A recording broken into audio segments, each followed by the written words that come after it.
2019 to order. For those who would like to join me, please rise for the Pledge of Allegiance.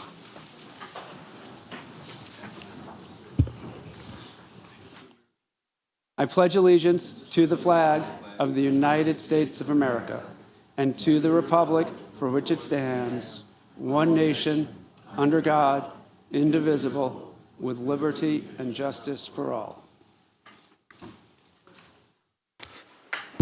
City Clerk Mejia, will you please call the roll? Councilmember Middleton. Present. Councilmember Woods. Present. Mayor Kors. Here. Council, you do have a quorum.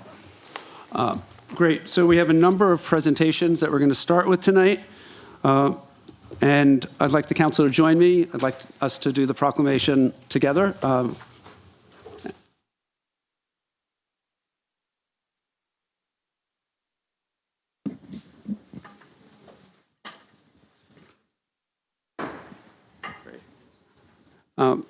Terrific. And I'd like to invite Jerry Keller to please come up and join us.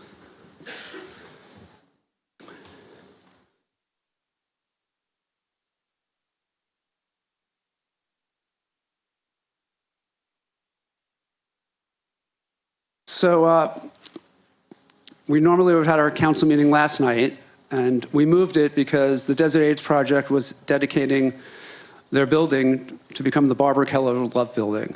And we wanted to make sure we could all be there, which we were, and it was a really wonderful ceremony. And we have a proclamation which we're giving to the Desert Age Project for the building, but also presenting to Jerry Keller. So I'd like to read that. So whereas some singular souls leave such a colossal void in their wake that they find an afterlife here on earth, remembered and revered even long after each and every one of their loved ones are gone. Whereas such will be the fate of the late great humanitarian Barbara Keller, who succumbed to complications from cancer last April 15th. Whereas in honor of the awe-inspiring impact she made on Desert AIDS Project, thanks to her decade-long tenure as a board member, 4 of those years spent as the first female and the first non-LGBTQ chair, the organization will rename the cornerstone of its complex the Barbara Keller Love Building, and a special dedication on December 18th, 2019. And whereas the tribute is part of DAP's current $20 million capital campaign to expand its campus, nearby doubling capacity, so that the nonprofit can provide health, dental, and behavioral care and affordable housing to some 10,000 patients and clients. Whereas the new moniker is fitting, seeing as it's no hyperbole to say that love emanated from every cell of Barbara's body. Now, therefore, we, the City Council of the City of Palm Springs, California, by the power vested in us, do hereby proclaim the 18th day of December, 2019, to be Barbara Keller Love Day in the City of Palm Springs.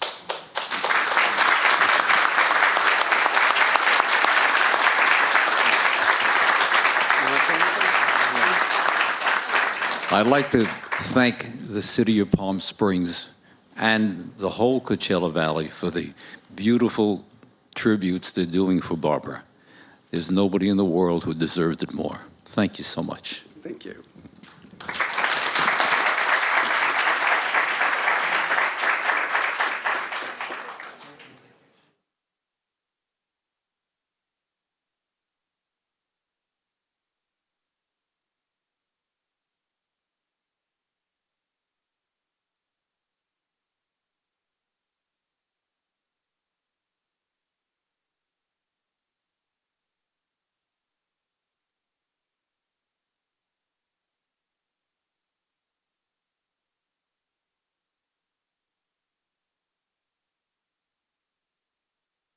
We have 2 more proclamations tonight, so it's a special night. So I'd like to ask Catherine Salzar Wilson to please join us.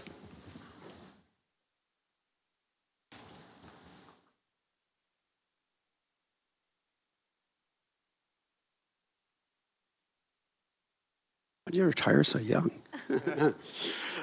So whereas Catherine Salazar Wilson, better known as Kat, was first hired in January as 1991 as clerical assistant in the Community Development and Building Department, and whereas she was promoted to a clerk in aviation in 1994 and then in 2000 to financial analyst in the Office of Management and Budget, and whereas Kat was again promoted in 2006 to senior financial analyst in the Finance Department, And whereas Kat diligently served as treasurer and vice president of the Management Association of Palm Springs, also known as MAPS, board of directors from 2004 to 2019, a total of 15 years.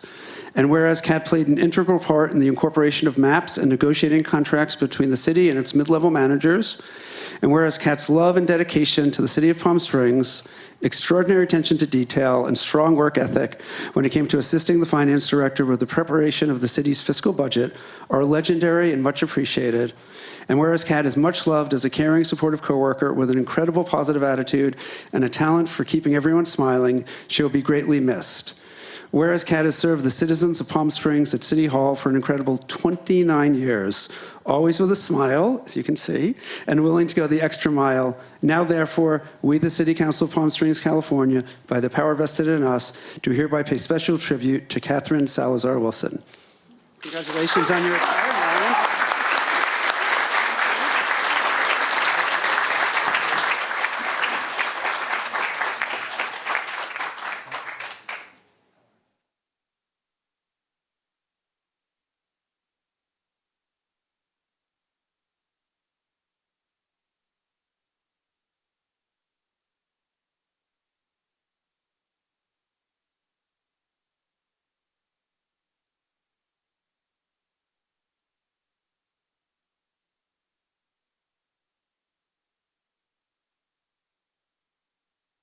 Okay, Roxanne O'Neill, come on up. It's like The Price is Right. Come on up.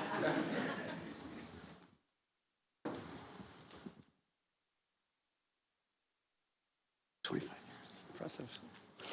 Okay, so whereas Roxanne O'Neill was first hired by the City of Palm Springs as an auditor in the finance department in 1994, where she quickly became a star due to her phenomenal ability with numbers. And whereas Roxanne's skill and dedication led to her promotion in 1999 to senior financial analyst in the Office of Management and Budget, and whereas in 2006, Roxanne was once again promoted, this time to budget, audit, and revenue supervisor, and whereas Roxanne is well known for her incredible attention to detail, skill at saving the city money, and dedication to ensuring successful revenue collection, and whereas Roxanne is legendary at City Hall for working long hours, which you do, and ensuring the city is in its financial compliance. And whereas Roxanne is much loved by her team as a caring and supportive supervisor, each and every year she would write a unique and heartfelt Christmas poem about the accomplishments of the finance department and give her staff thoughtful gifts. In fact, one year, she reminded her team to always remember there's a light at the end of the tunnel and gave them each a flashlight. And whereas Roxanne recently celebrated 25 years diligently serving the citizens of Palm Springs and will greatly be missed by our residents and the staff at City Hall for her much appreciated efforts supporting the finance department. Now, therefore, we, the City of Palm Springs, California, by the power vested in us, do hereby pay special tribute to Roxanne O'Neill. Congratulations on your retirement. We're happy for you.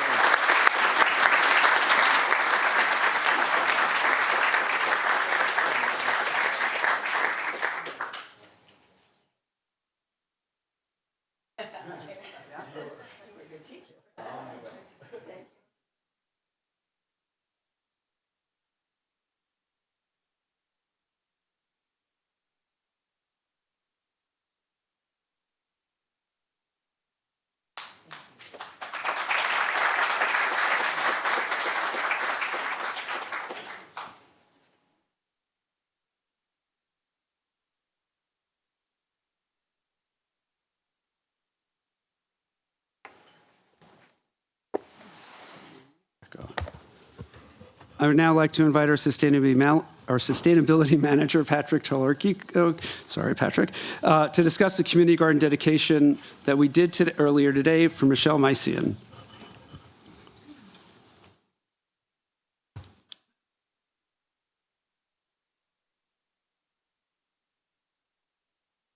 Got it. So thank you, Mayor, council members. I'm very proud to say that today the city dedicated the community garden behind Demuth Park Community Center to Michelle Mycian. And we were joined today in that dedication by two special guests, Michelle's mother and brother, who are also here with us tonight. They traveled from Florida to be with us for the event, and so we appreciate their presence here. For those of you that did not know Michelle, Michelle was the sustainability manager from 2009 to 2016. And she was somebody who changed our city for the better in so many ways and was an amazing force of good in both her personal and professional life. That was clear today when a lot of our community members who attended the event spoke about her and her work. Two of the things that kept coming up repeatedly were energy and passion. And so Michelle had a lot of both and certainly needed both to do a lot of the work that she did. She had a lot of accomplishments in the city. It's not hard to just take a look around and see what she did, including our sustainability plan. She was involved in the development of the cogeneration facility. She developed the mayor's race. The various bike events and bike infrastructure are all due to her work. And then, of course, all of our EV charging facilities are also a lot of in response to her good work. So a lot of accomplishments, but really the garden was special. The garden really brought together three of the most important things that she had passions for, which was health, sustainability, and community. And that community garden serves as a place where people can gather and commune and grow healthy things and really just be with nature. And if folks were there today, they realize what a beautiful place it is. And we do have plots if anybody is interested in joining that community garden effort. So it is with great gratitude that we dedicated that space to her today, and we certainly appreciate her mother and her brother coming out to join us for that event as well. So thanks. Thank you.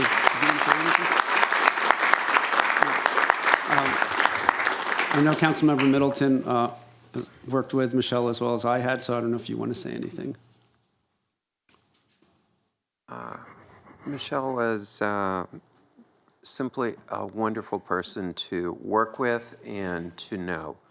And her passion for health, for community, for sustainability was known to everyone, and we miss her very much. Thank you. Thank you.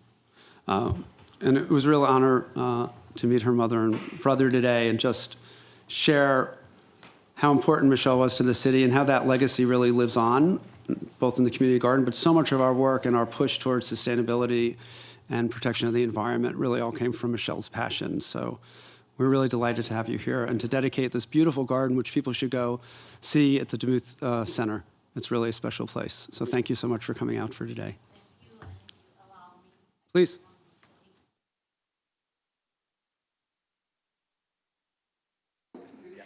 Come up to the mic. Sorry. I just want to say I understand now how Michelle liked this place so much because everybody is very social, everybody is smiling, and absolutely all nice people what I met here. And I thank you for it.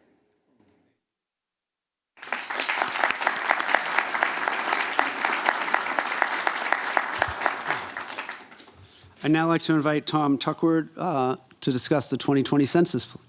Thank you, Tom.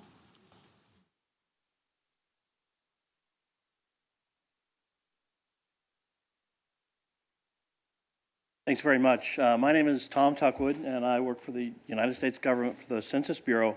And I wanted to take just a couple of minutes to introduce the census to you and to tell you a little bit about it. And I won't take very long. We do the census because it's part of the Constitution. The census started in 1790, and so we're on the 24th decennial census right now. We're working very hard to get everything in order for Census Day, which is April 1st, and I'll mention that in just a minute. The census is very important, and we're just so pleased that we can work closely with the city of Palm Springs and all the governments and nonprofits and all of the businesses in the area to have a successful census. Why does the census matter? A lot of reasons. Two are power and money. The census is what congressional and legislative districts are based on.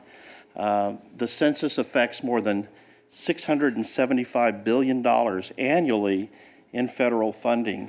And so there's a lot to be gained by the census and by strong participation everywhere the census is done, which is everywhere. Funding is distributed by population, and so we say that about $2,000 per person is distributed through the census. So we want to make sure we count everybody.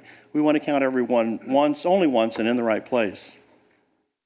Census data is important for a variety of other reasons, whether it's a business deciding to locate in a locality or a nonprofit qualifying for grant money in a certain location.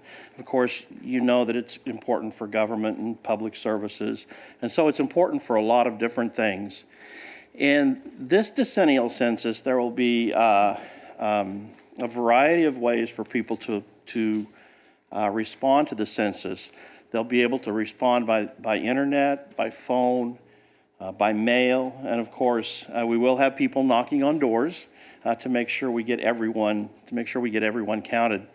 The invitations to participate in the census will go out in March, mid-March. They'll be staggered so that everybody doesn't get online at the same time to reply to the census. We would love to have everyone reply at the same time, but we want to make sure we have a smooth process. We will have people going through neighborhoods and knocking on doors if that's what it takes, but we're dedicated to get everyone counted. It's also important to know that the census, the information that people provide to us is protected. It's protected by law, by Title 13 of the U.S. Code, and there are stiff penalties for anyone who divulges any personal information regarding the census. There is no personal information given to any other entity, government or otherwise, with the census. The census data is used as aggregate data that businesses can use to the level of a census tract. We're on schedule for the census. The Census Bureau works all the time. The decennial census started in 2018 to get things coordinated. We're on track now for hopefully for a smooth census. We will start in January in earnest, bringing awareness to the census, and we hope that by Census Day, April 1st, everybody is well prepared to respond. Census Day is April 1st, but that's just the day that we want people to think about where they are. People will be able to respond to the census through probably about the end of July. In addition to taking this, we need people to take the census, and so we've got a lot of job opportunities, and I wanted to be sure and mention that. The jobs are temporary jobs lasting probably 8 to 12 weeks, very good pay. You have to be 18 years old, have a Social Security number, and be a citizen to get a census job. And I would encourage anybody who's interested to go to 2020census.gov/jobs if they'd like to apply. I'm so happy to be here. I'm dedicated to the census. I want it to be successful, especially for Palm Springs, because I live here. But I think it's a really great thing to work on, and I would offer myself to anyone on the city staff or to anyone who needs my assistance, has questions or would like to market the census. We're always open to that. I'll put my contact information up on the screen and invite you to call or email me if you need anything. And thank you so much for the time that you've allowed me to speak today. Thank you. Great. Thank you so much. Really appreciate it. And our final presentation, Mary Jo Ginther on our Uniquely Palm Springs campaign from the Bureau of Tourism.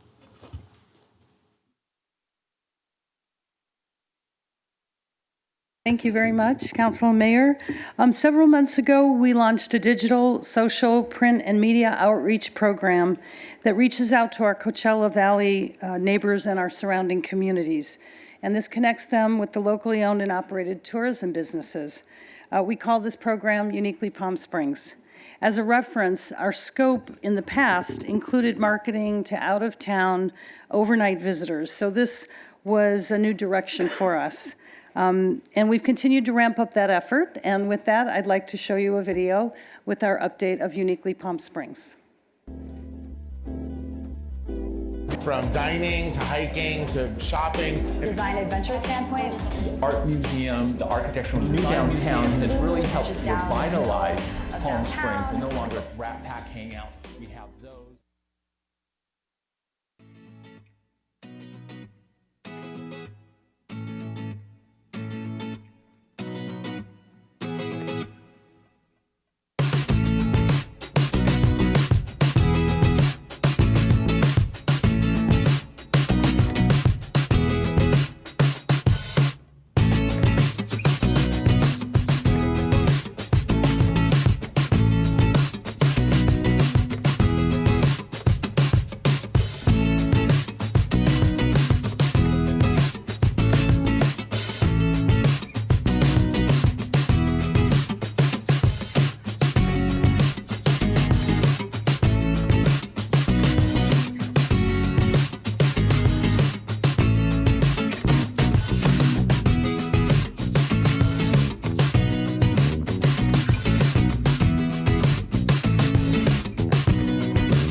We are actually one of the oldest retail stores in the entire city of Palm Springs.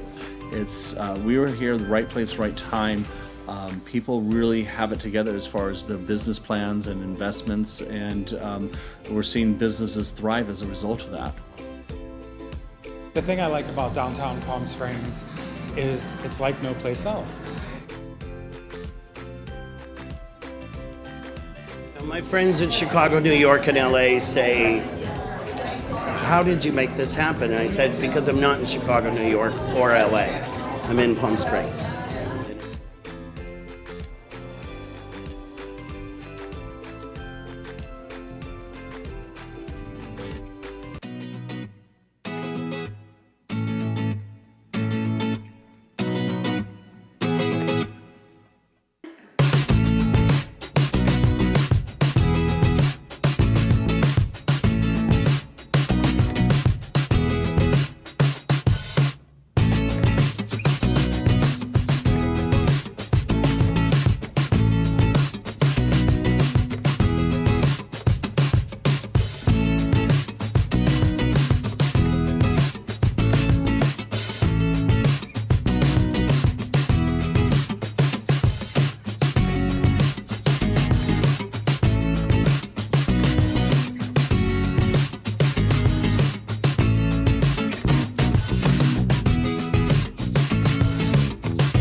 From dining to hiking to shopping. Design adventure standpoint. The art museum, the architectural and design museum. Lulu's is just down in the middle of downtown. The Rat Pack Hangout. We have those at Melvin. Speakeasy, of course. Really good restaurants and really good places to stay.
Locally owned, globally loved. Discover uniquely Palm Springs. Go to visitpalmsprings.com. So this program has allowed us to not only reach out to each of the individual businesses and really showcase and spotlight them, but take that word to the residents of the Coachella Valley and other visitors that are staying in other areas of the Coachella Valley as well. And what we call that 30 to 60 mile day tripper ring around Palm Springs, where they may not necessarily be coming in to stay overnight, but they're certainly coming in to use our locally owned and operated stores. They're shopping, dining, taking tours, hiking, and so on. So this program's really allowed us to focus in on that. We've got one other effort that we're working on to reach potential visitors, of course, in these close to Palm Springs areas. In the past, we have participated in trade shows, travel shows, to visit people where they live. In this case, we want to show them that Palm Springs isn't as far away as it sometimes seems. In fact, we're right next door. So with that,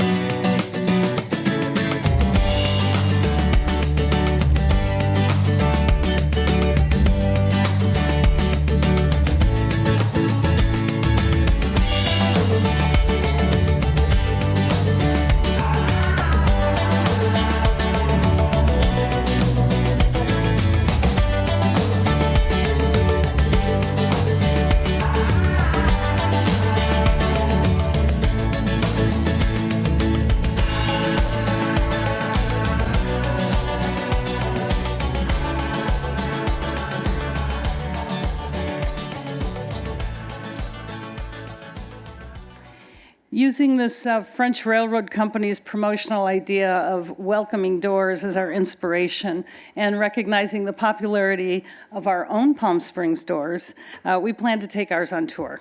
So a portable door with a Palm Springs motif will open to a video screen with our chefs, our tour guides, and our owners inviting visitors to discover Palm Springs, which is right next door. So we're putting together a schedule of tour stops, and we hope to be on the road this first quarter. So, thank you. Great. Hey, thank you so much, Mary Jo.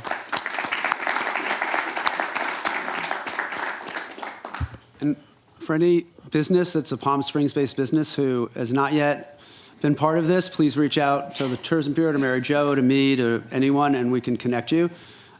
This is a new project we put in the budget to really help our local small businesses get more visibility so they can compete and we could keep them in the increasingly online world of shopping busy, the jobs they create, the economy, and really help our city. So really exciting. Thank you for taking it up so wholeheartedly and leading this effort. Really appreciate it.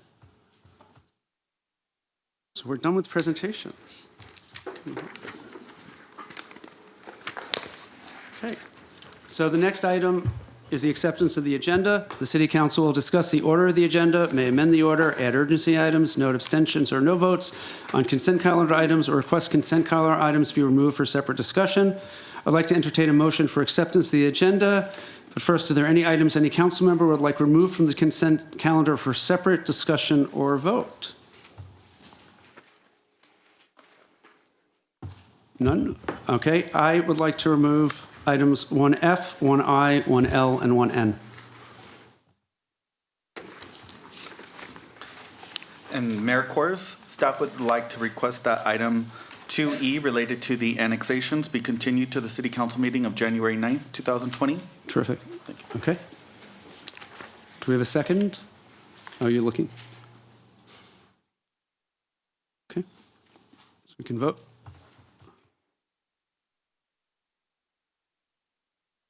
Motion passes 3-0. Great. I'd like to ask the City Attorney Ballinger to report from closed session. Yes, Honorable Mayor, members of the City Council, members of the public. The City Council met in closed session to discuss the items that are listed on the agenda.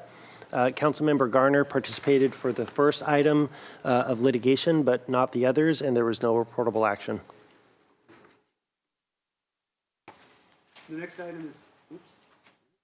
The next item is public testimony.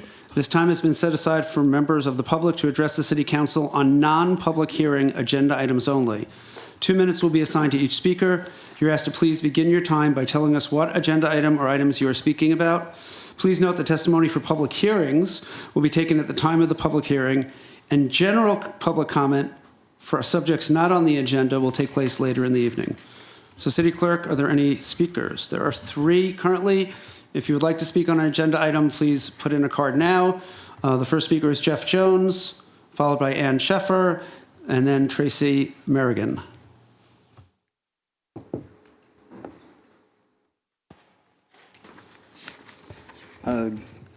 Good evening, Mayor Kors, City Council, City Manager, and staff. I'm here to advocate for tonight's agenda item F, the creation of an all-way stop at Amato and Belardo. I live and work downtown. Full disclosure, I work for the Palm Springs Chamber of Commerce. Currently, there's only one sign that exists on Amato. Belardo does not have a stop. 3 scenarios exist daily that result in near collisions for motorists and pedestrians. The first, high-speed traffic on Belardo creates hazards for motorists turning left and right off of Amato. The second, motorists on Amato mistakenly assume Belardo traffic has a stop. And the third, Belardo traffic in both directions will sometimes be interrupted by a motorist who mistakenly believes a stop exists. An all-way stop does exist there on Thursday evenings to coordinate with Village Fest. So it's something that I know the city is familiar with. So I ask that you vote in favor of this resolution. Thank you. Great. Thank you. Next speaker is Ann Sheffer.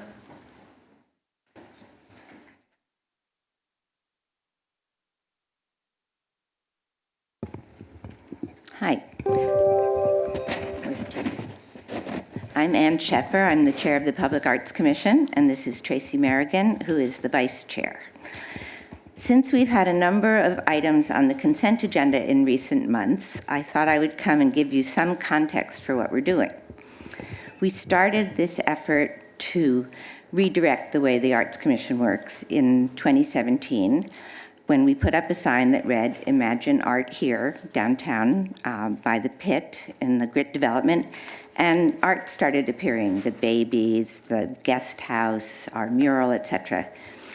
Then, in 2018, the council approved a new mural ordinance, which simplified the process and gave the Arts Commission the responsibility for holding public hearings on the proposed murals, so that by the time the request came to the City Council for approval, the public input had been received already, which we feel is very important to hear from the public, but not at a City Council meeting.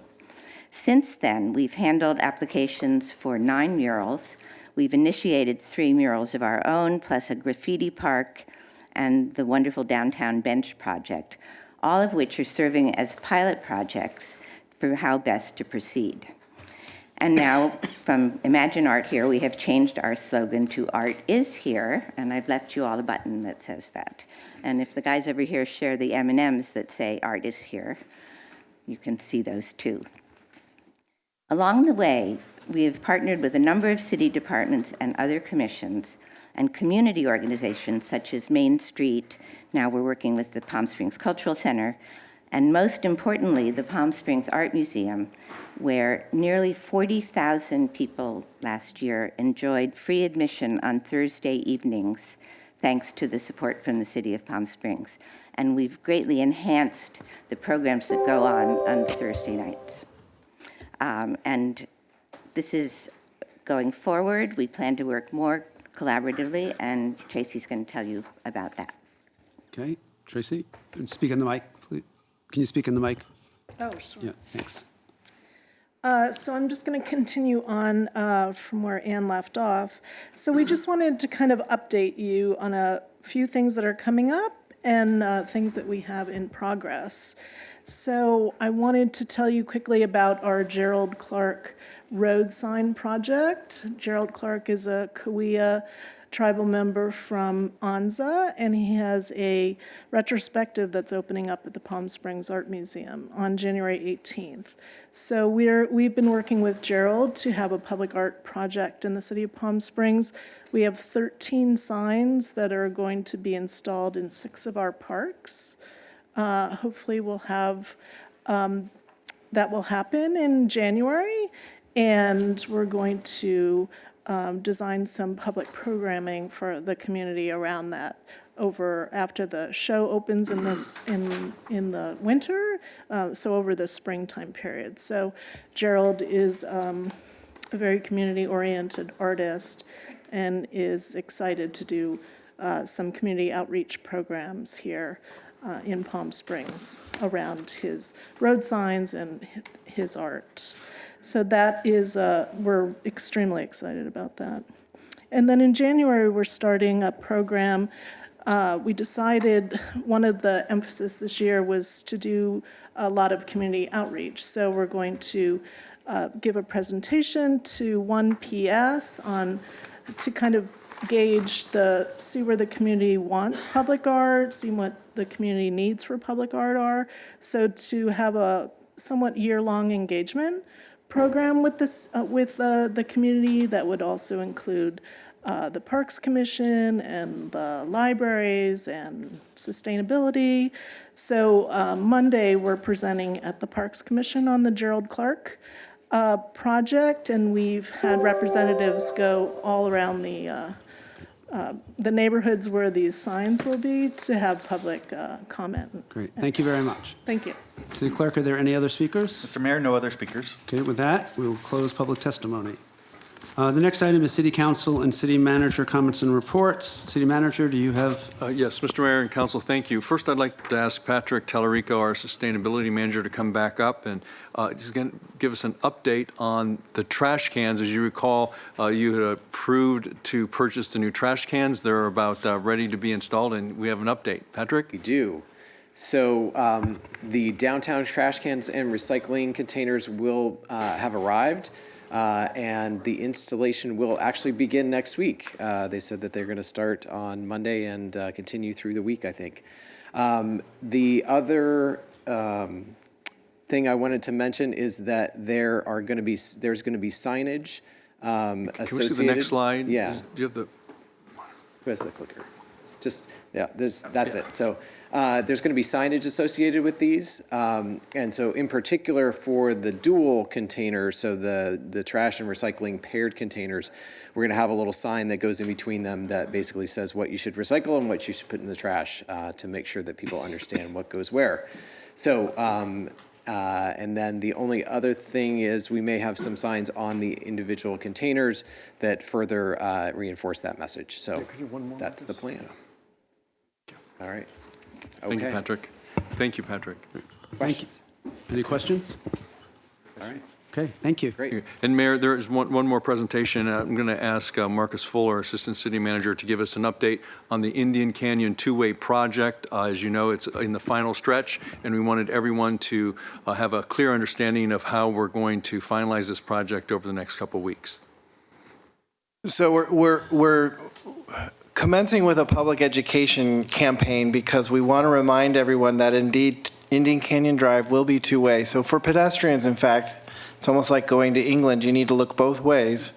And so to remind the public, Indian Canyon Drive will now have one lane southbound, a center turn lane, and two northbound lanes, all of the parkings being preserved. And the way this will unfold, and this took a lot of thought because this is not your normal type of project, was how do you can't just, convert it all at once at one time. So what will happen is the conversion will occur at night. The first block being from Alejo to Amado. And so that block will be shut down at night. Traffic will be forced if they're coming up Indian Canyon Drive to turn at Amado. And at night, they'll do the final striping, and then they'll actually be working on the final conversion of the traffic signal. So and that's scheduled to start Sunday, January 5th. And so sometime Monday morning, barring any complications, that block will open up. That signal at Amado will be in red flash. Traffic coming north will be forced to turn on Amado. Traffic coming south on Indian at Amado will be forced to turn left or right. and then traffic will continue northbound as they do. And this will proceed every night, the next block being from Amato to Tockwitz. Similarly, that work will occur at night. In the morning of Tuesday, this January 7th, they'll open that block up, so now traffic can flow southbound all the way from Alejo to Tockwitz with a red flash signal that day, and traffic will be forced to turn left or right at Tockwitz. And that will follow again the next day to Arenas, and then following the next day to Ramon, and finally finishing, barring any weather or any complications, on January 10th at Camino Paracela. And at this point, that will have a revised traffic signal.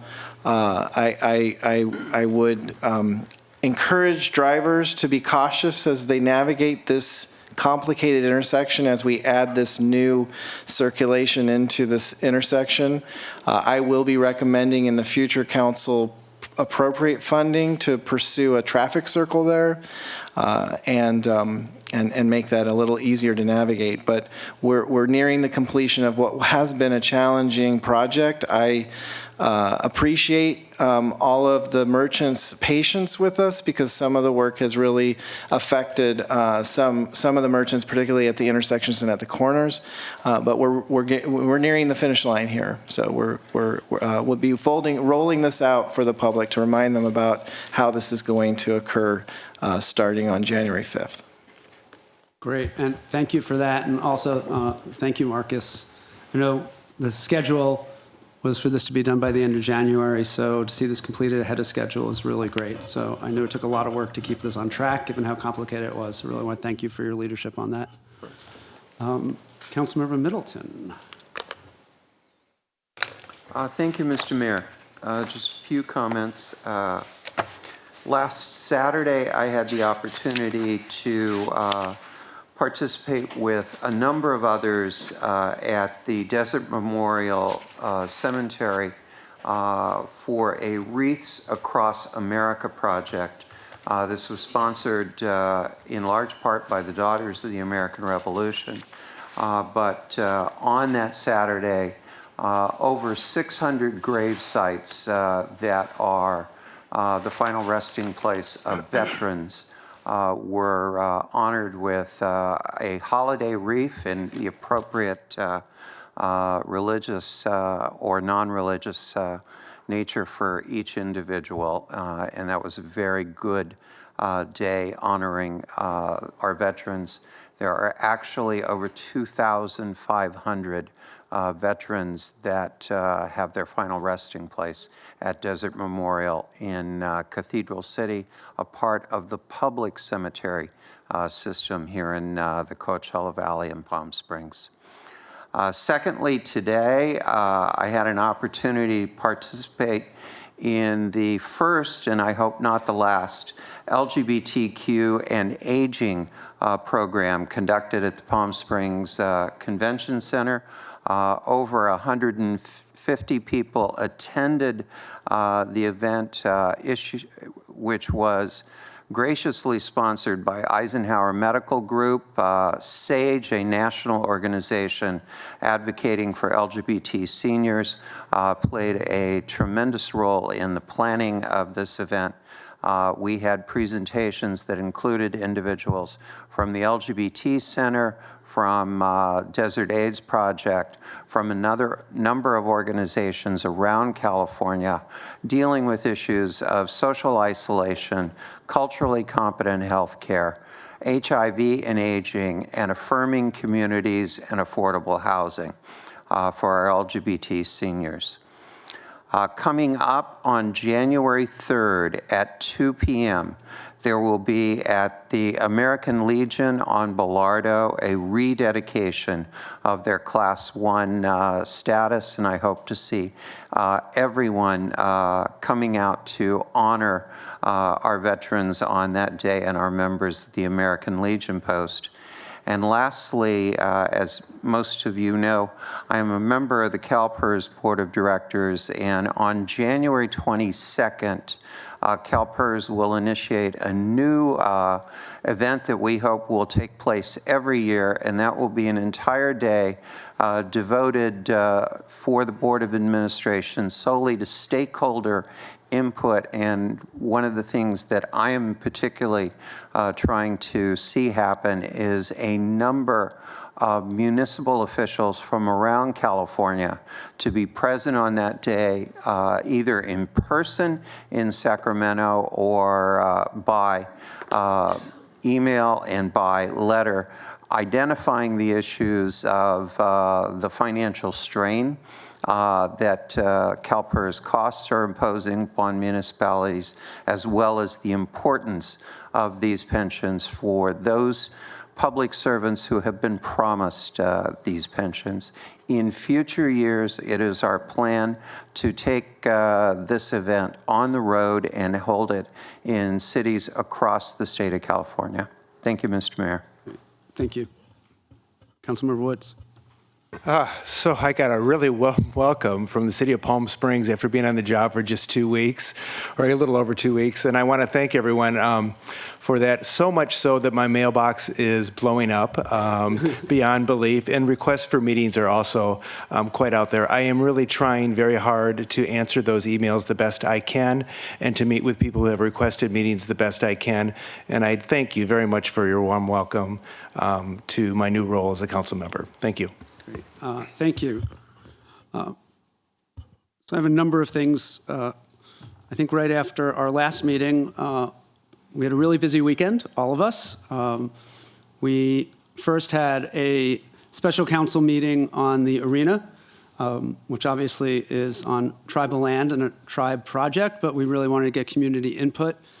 For us, as we sent our conformity report in, we had over 350 people were there, about 30 speakers. Really appreciate people's participation, and now we're waiting for the tribe to respond to our comments, and then we will continue working with them. There have already been meetings as that moves forward. Then we got to move into some fun things. We had the Mary Hart Star dedication, the Christmas tree lighting, the student banners, and probably our most successful Festival of Lights parade, over 100,000 people. The parade was tighter, I think, than it's been, at least in the years I've been in Palm Springs, and I thought it was a really great job. So I really want to commend everyone on your staff, Dr. Reddy, who did a really good job of making sure all the entrants were actually good entrants, not just random cars, and tightening up the parade. I think it really made it a lot better. I've gotten a lot of positive feedback, so please pass that on to your staff. Speaking of star dedications, tomorrow at 2 o'clock, there will be a star dedication for Emmy Award-winning producer and writer John Schroeder downtown. So that's all on the Chamber's website, and that's going to be a really nice event for everyone who can make it. As far as subcommittees, I want to report on a few. The Business Retention and Economic Development Subcommittee had our bi-monthly meeting on Tuesday of last week. And we really went over all the things that were accomplished over the last year and started talking about planning for this year. We are going to have our next meeting to really focus with the business community, and everyone's welcome, at 5:30 on Monday, January 13th. And we're also going to be talking about some community labor agreements that we've been working on, as well as some labor peace agreements at that meeting. So I encourage folks to come to that.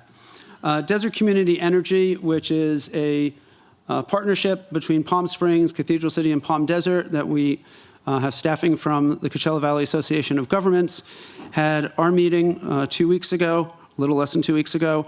I serve as chair of that entity, and we voted that Palm Springs is the only city that's going to launch this new program, and it's expected to launch at the beginning of April. There'll be a lot more information coming out about it. I've reported out on that several times, but I want to let people know that on January 13th at 3:30 at the Police Training Center will be the next meeting for Desert Community Energy, and we're going to do it here in Palm Springs. It's normally done at the CVAG offices in Palm Desert. So it's a real opportunity for people to learn about it, make public comment. But in April, we'll be moving people over to DCE from Edison. Edison will still provide the power, send you the bills, but the power will be purchased by this government entity, and the default option will be 100% carbon-free power, while Edison's is 65% carbon polluting power.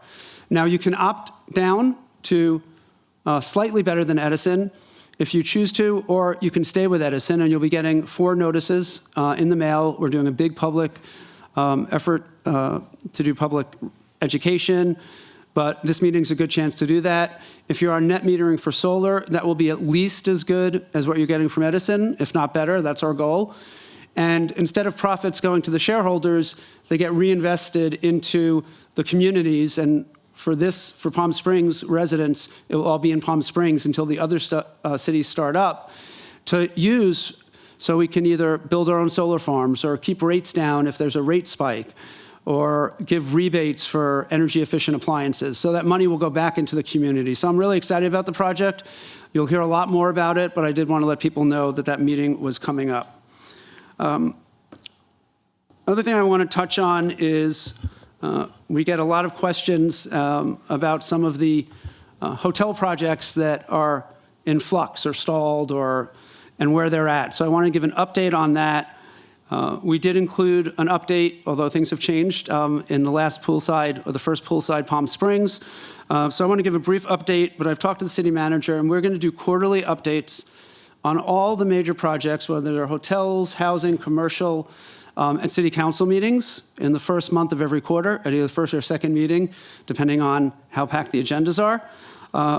But on the 5 projects that I've gotten the most questions on, I think all of council has probably gotten the same questions. So the Andaz Hotel, which I think most folks are aware of, it's on Palm Canyon, Indian, and Alejo, has sort of been built partway, stopped, and built and stopped. So the contractor had legal issues, the developer had legal issues with their contractor and has been working with their bank, their lender, to allow them to go forward anyway, and finally got approval and has a new contractor and has told us and repeated today that they'll be starting in early January, full steam ahead, and their goal is to be substantially complete, not necessarily open, I believe, in September, which seems ambitious, but we wish them well in achieving that goal. But that is moving forward. Folks should know that we did send a letter about a month ago to 2 hotels. One of them was the Andaz, pointing out how we have a new vacant building ordinance and what we can do to take action if buildings aren't getting completed, as well as other legal options we might have. So we're really pleased to see that we're going to have movement on that, and obviously we'll be reporting back next month on that. And these are in alphabetical order, to be fair. So the Dream Hotel, which is near the convention center on Amato, there are lots of rumors going on because their fencing changed, and from Dream branded fencing to a typical brown construction fencing. That was at our request because that fencing was getting faded and ripped, and we wanted it to look better. People from conventions had mentioned that. So they did it very quickly. They're adding some landscaping. They're not in violation of anything at this point. Their next deadline currently is in February to start building. I met with the developer over the weekend, and I will be meeting with her again early next week. It's unlikely they will meet that. There are also legal issues, and which I asked that I could share with council and the public.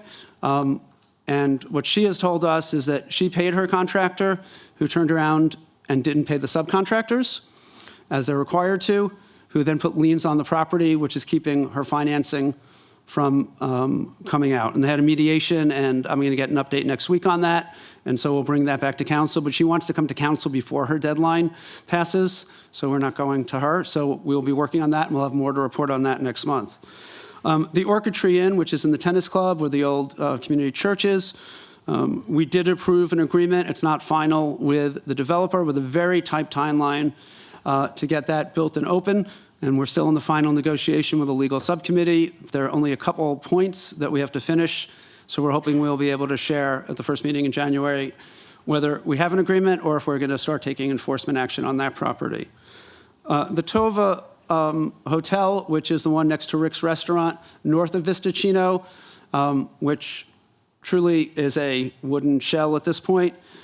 We also sent them an enforcement letter. They did respond, but basically saying they're hoping to figure out how to get it built and financed. Their financing mechanism was through EB-1 visas, where people could basically spend $500,000, create 2 new jobs, and get a visa and I guess a green card into the United States. That program changed and it undid their financing, but we are in the process, and the city attorney, correct me if I say anything that's not accurate, but we're about to file an administrative violation on them and start finding them under our vacant building ordinance, which we passed in the last 2 years, and taking action. And if that is not effective, taking other actions, including potentially seeking to get into receivership and torn down, because we can't let the public nuisance sit there anymore. So we are taking action on that property. And the final is the Virgin Hotel, which next deadline is in 2021. I did speak to the developer, Michael Braun. He is going out to bid. He said due to increased construction costs, both in workers as well as in materials, in part due to tariffs that were put on by the federal government, he really wants to see the bid, at which point in January he'll see what the bids are and make any final decisions if there are any issues tied to that. But he will be reporting back to us in the next 6 weeks, he said, as that bid goes out and he sees what he gets back. So those are the updates on the construction projects, and we will continue to do that. We're also going to be posting these on the website, so everyone has access to them. There will be a link and a notification on the homepage of the website, so we can keep the community apprised of what's going on all these projects. And it's something I think we all want to do better on and make sure the community knows, because otherwise rumors get out there and people are wondering what's going on. So we really want to work on that. Request. The other thing that I just want to share is starting in January, so this was a little ahead of the curve, Thursday nights, the second and fourth Thursday, will be our new council meeting dates. There are a couple months where that changes due to issues, so I just want people to have that in their calendars. In January, we have 5 Tuesdays, and it will actually be the 5th Tuesday because the new council members are going to a training that the League of Cities puts on. So we'll make sure we get those dates on the website and out to the neighborhood groups and other places if we could. Thank you. City Clerk, I know there are 2 cards we didn't get to, so can we reopen, absent objection, public testimony? Okay, so the next speaker is Jim Franklin, followed by Jeffrey Clarkson.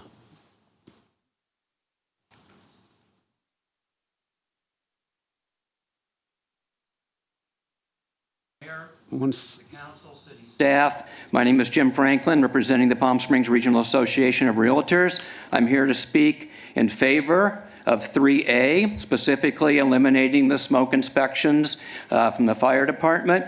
And Mr. Reddy, Dr. Reddy, I will tell you that this is the last you'll ever hear me bring this up over all the years. Same to the council and Mr. Mayor. I also want to thank Fire Chief Nadler. I don't know if he's here. Yeah, there he is, for supporting us on this and working with us.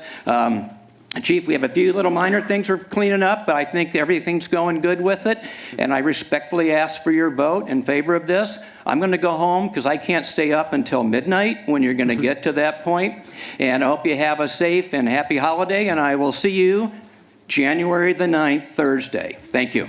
Thank you. And Jeffrey Clarkson, who will be our last speaker. Good evening, City Council. My name is Jeff Clarkson. If you could pull the mic up just so people can hear it. Thank you. I'm a Palm Springs resident. I'm one of the commissioners on the Airport Commission. I'm also chairman of the Noise Committee of the Airport Commission. I'm here regarding item 3B. That's in support of the proposed amendments to section 2.16.042 of the Palm Springs Municipal Code relating to the Noise Committee itself. This should be non-controversial, I hope. These proposed amendments to the Noise Committee ordinance were approved by the Noise Committee itself and then sent on to the full Airport Commission, where they were also unanimously approved. So I'm hoping these will be non-controversial.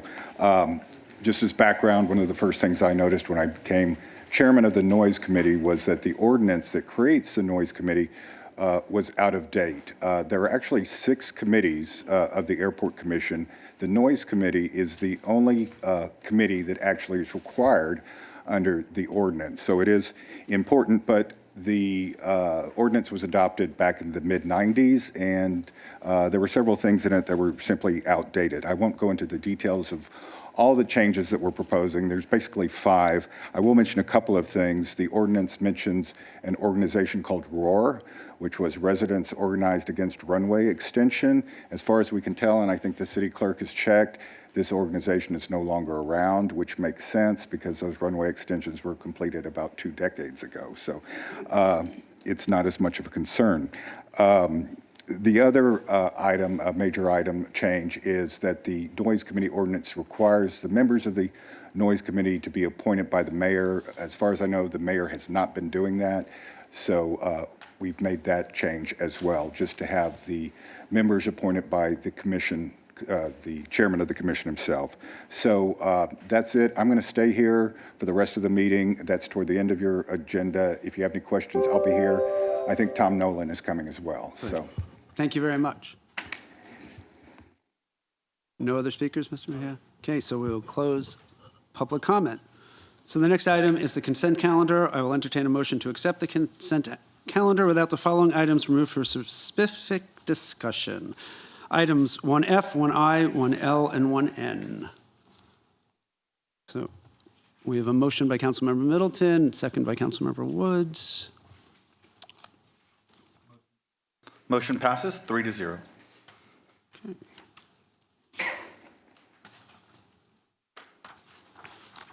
So the first item pulled is item 1F. 1F is approval of an all-way stop at the intersection of Bellardo Road and Amato Road. Do we want to have a brief staff report on that? Self-explanatory, I think, in the title, but we can do a brief staff report. Certainly. Mayor and Council, this item would allow for us to install a permanent always stop at that intersection, as I noted in the staff report. We already set it as a temporary always stop during every Thursday's Village Fest, and we gave it some consideration and are recommending that you officially designate it a permanent always stop. Mr. Mayor. Great. Thank you. I pulled this one to highlight it, and I think Mr. Jones explained the reasons for anyone who drives there. I sometimes stop on Bellardo because it's Thursday night you stop, and it is confusing. But I wanted to ask if we could put the temporary signs up, stop signs that we put in the middle of the road for Village Fest, when we put them up, the permanent ones up, to really make sure people for a couple months who are used to just going through that see them? Yes. Okay, that would be great. Anyone else? Okay, we get a motion in a second. Stop signs. Okay, motion by Councilmember Middleton, second by Councilmember Woods. Motion passes 3-0. Okay, the next item is 1I, which is accept resignation from the Historic Site Preservation Board and Human Rights Commission. And I just pulled this for 2 reasons. One, do we send certificates of recognition to outgoing commissioners and board members currently? Currently, we do not. So I would love us to start doing that and have it signed by the 5 members of council. I think we have such great volunteers on these boards and commissions who put in so much time on behalf of our city. I think it'd be really nice that we recognize them. And the other thing is, do you have exit interviews with them just so you're getting input on, if they're leaving because of the time constraint, the time of the meeting? I do have why they have resigned.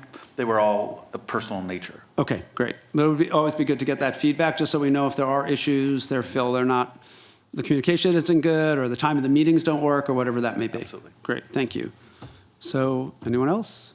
Okay, so motion and a second. Motion by Councilmember Woods, second by Councilmember Middleton. Mr. Woods, you need to vote. That's okay. Motion passes 3-0. Thank you.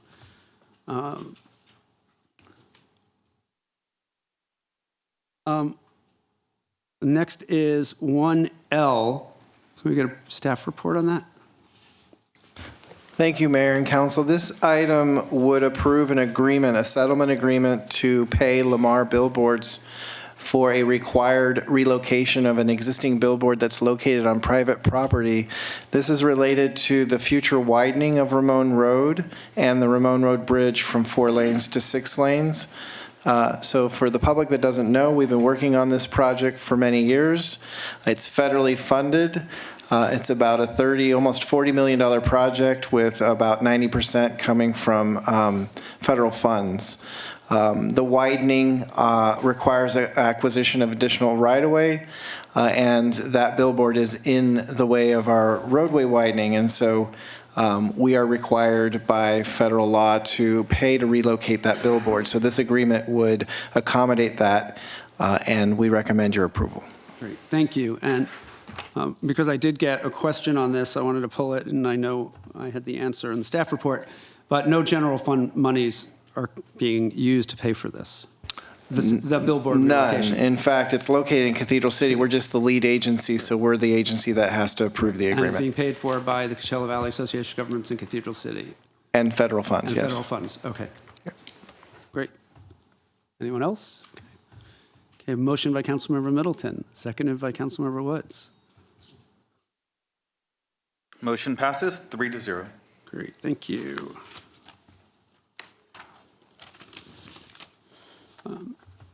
So we have a number of public hearings tonight we're going to move into. If you want to speak. Mr. Mayor, you had did I miss requested, something? I thought, item 1M? Or N, I'm sorry. Oh, 1N. I'm getting a look by Ann. Yes, sorry, I skipped ahead. So can we get a brief staff report on 1N? Just jumping ahead. Good evening, Mr. Mayor and Council. This is a request from the Public Arts Commission to have 2 murals which were featured in the Public Art Commission's art show last May to be put into place at the Cultural Center on Barristo Road. And as you see in your staff report, they're on the north-facing wall of the Cultural Center. Great, thank you. So I mostly pulled this because the 2 people who had questions and pulled it last time, one is no longer on council and one is not here tonight. So there was one question related to costs and funding tied to this. Yes. The Councilmember Holstage had raised.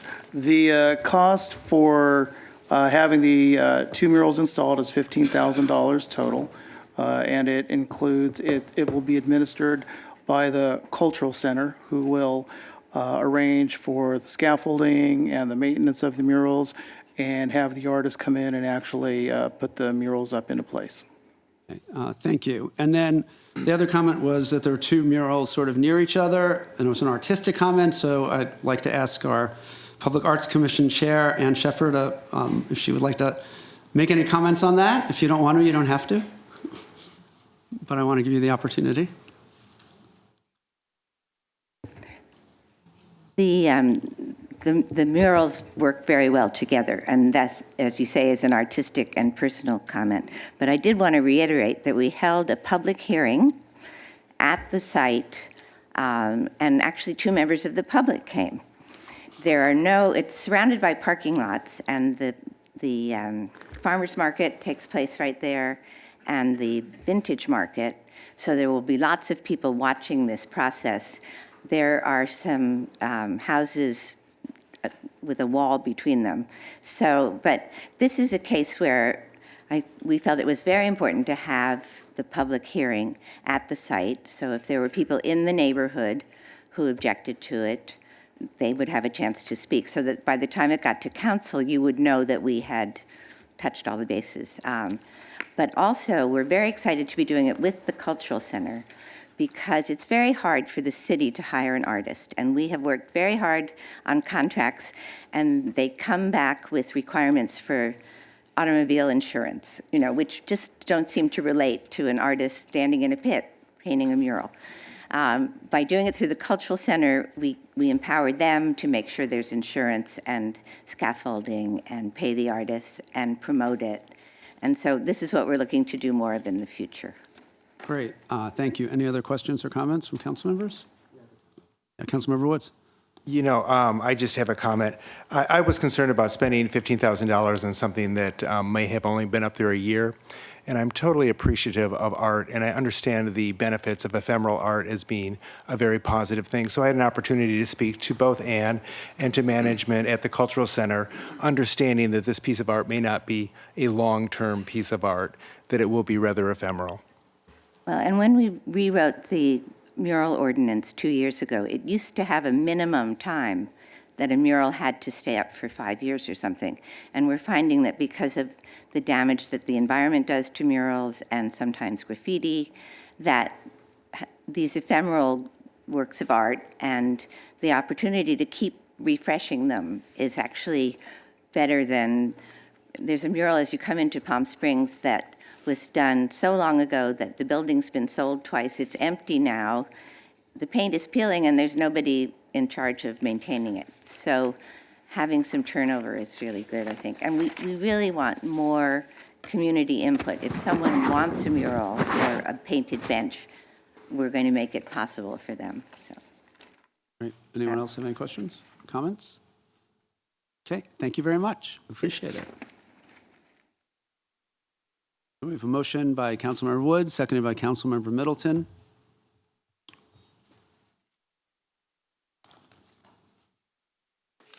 Councilmember Woods.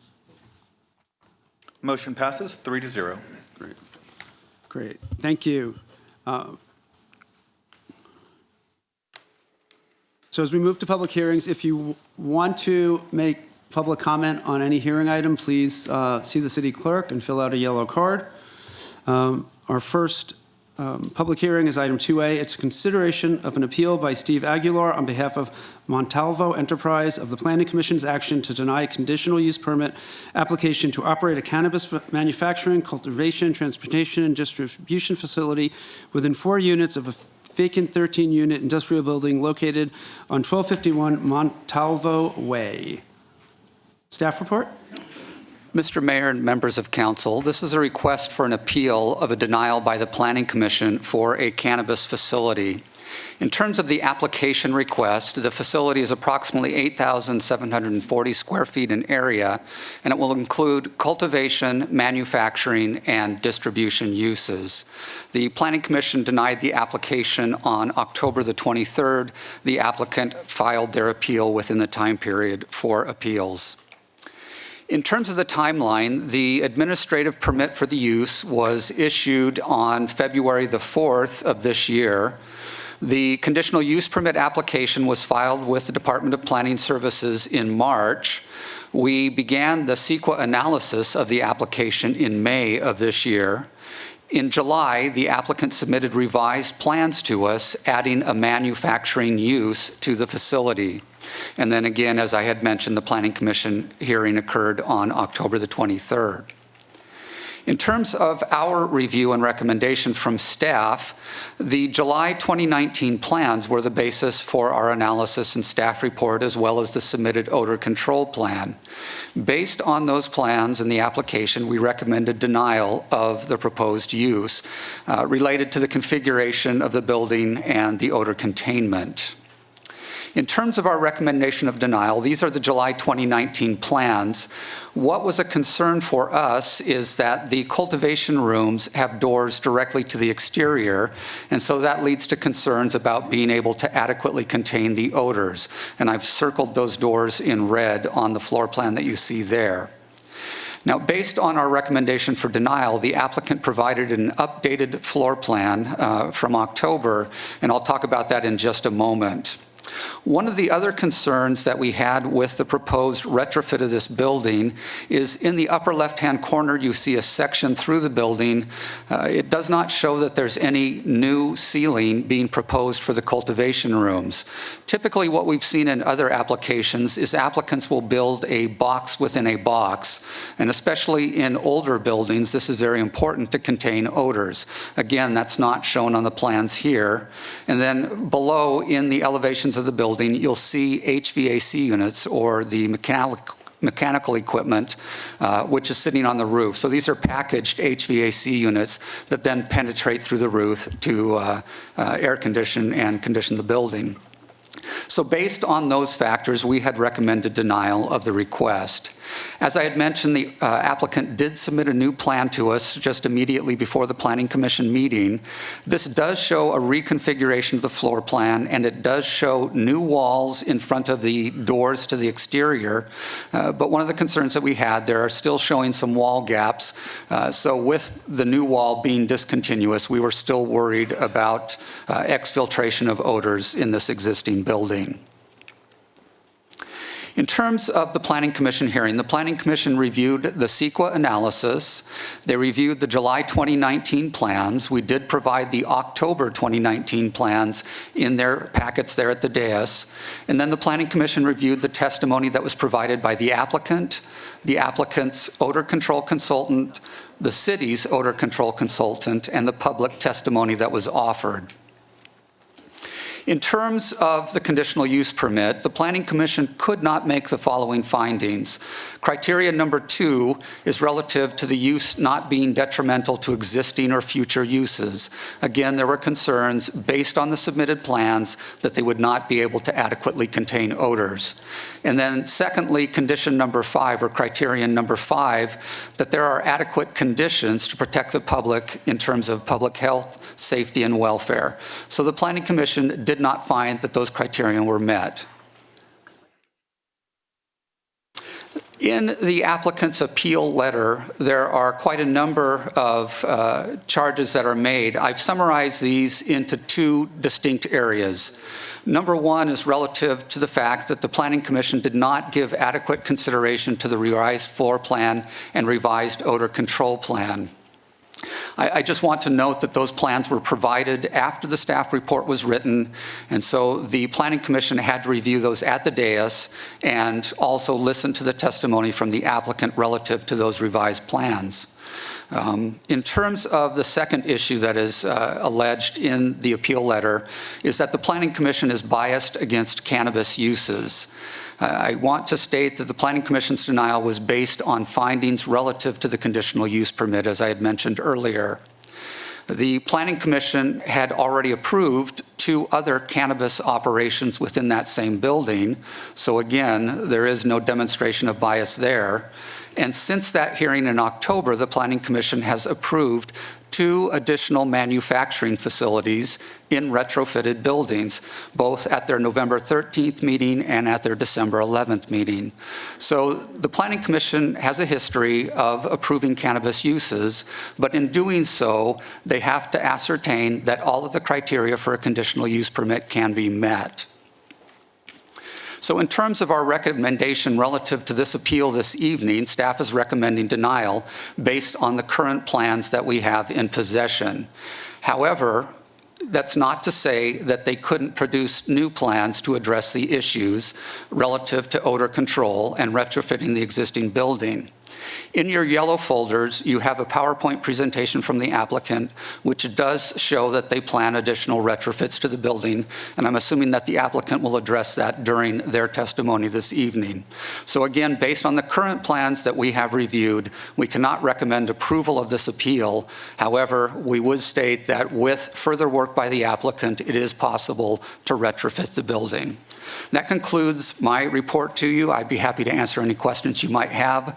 We also have the city's odor control consultant here this evening, and he will be able to answer any questions you might have as well. Great. Thank you, Director Fagg, for that report. For the city attorney, before we start with questions, can you just sort of comment briefly on what our role is as an appeal in this, both so we have a new council member, but also for the public? Sure, absolutely.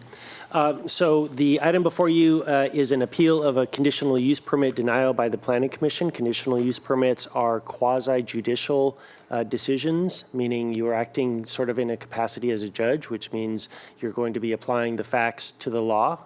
You're going to take the city's municipal code, which is the law, and apply the facts of this particular location and the application to that law.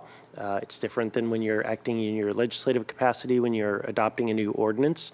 And so it'd be appropriate for you to keep an open mind, as a judge would in a quasi-judicial decision. And you'll have several different options once you've heard from the appellant, from the public, and have had an opportunity to discuss amongst yourselves. You can either uphold the appeal, denying the CUP, you can reverse it, or you can modify it. You can also return the matter back to the Planning Commission. So you have several different options, and if you have specific questions, I'm happy to answer those. Okay, great, thank you. Yeah, Councilmember Woods. I just want to add to that, if I can, is that I was part of the Planning Commission during the hearing at the Planning Commission hearing. However, during my role here as City Council, I will remain completely open-minded to the testimony that we've received and will be receiving tonight to the matter at hand. Great, thank you. So, do any council members have any questions, not comments, but questions for staff, whether any of our current staff or odor control consultant?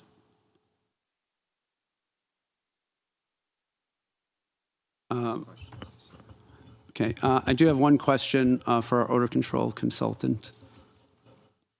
Jay, if you could. Thank you. Good evening, council, staff. Yeah.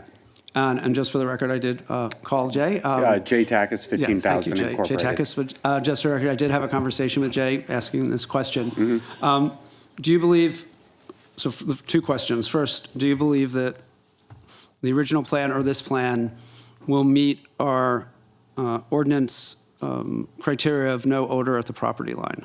The original plan that was reviewed would not, no. Okay, and the one at the Planning Commission? Yeah, Commission? Okay. Yes, correct. Do you believe it's possible? Yes. Okay, we can ask you more specifics about that later. That was all I wanted to ask. Okay, thank you. That's it. Thanks. Nothing else? So this time we'll open the public hearing. The appellant will have up to 5 minutes to present their case. If requested, the appellant will have 2 additional minutes at the end of rebuttal. The public is invited to speak on this public hearing for up to 2 minutes. So I'd like to invite the appellant up.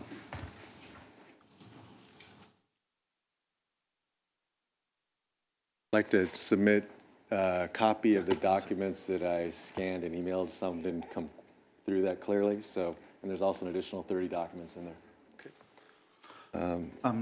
Control room, could we get the PowerPoint? I'll start the time once you start with this. Also, I'll let him do this. hand these to them, that'd be great also.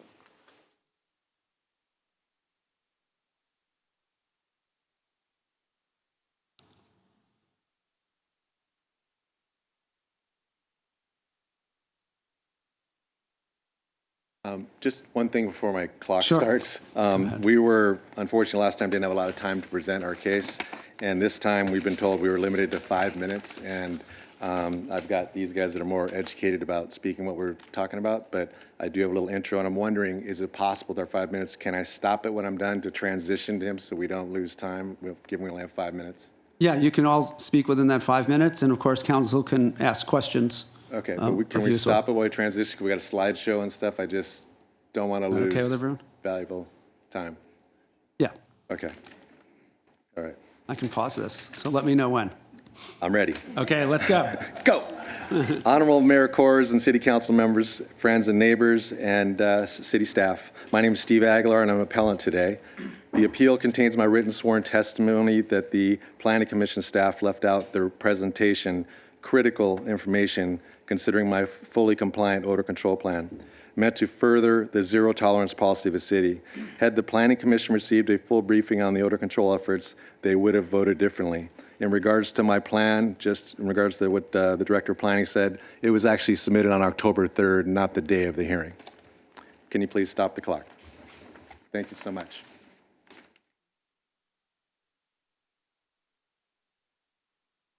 Okay. Here would like to apply 6 levels of odor control to the building.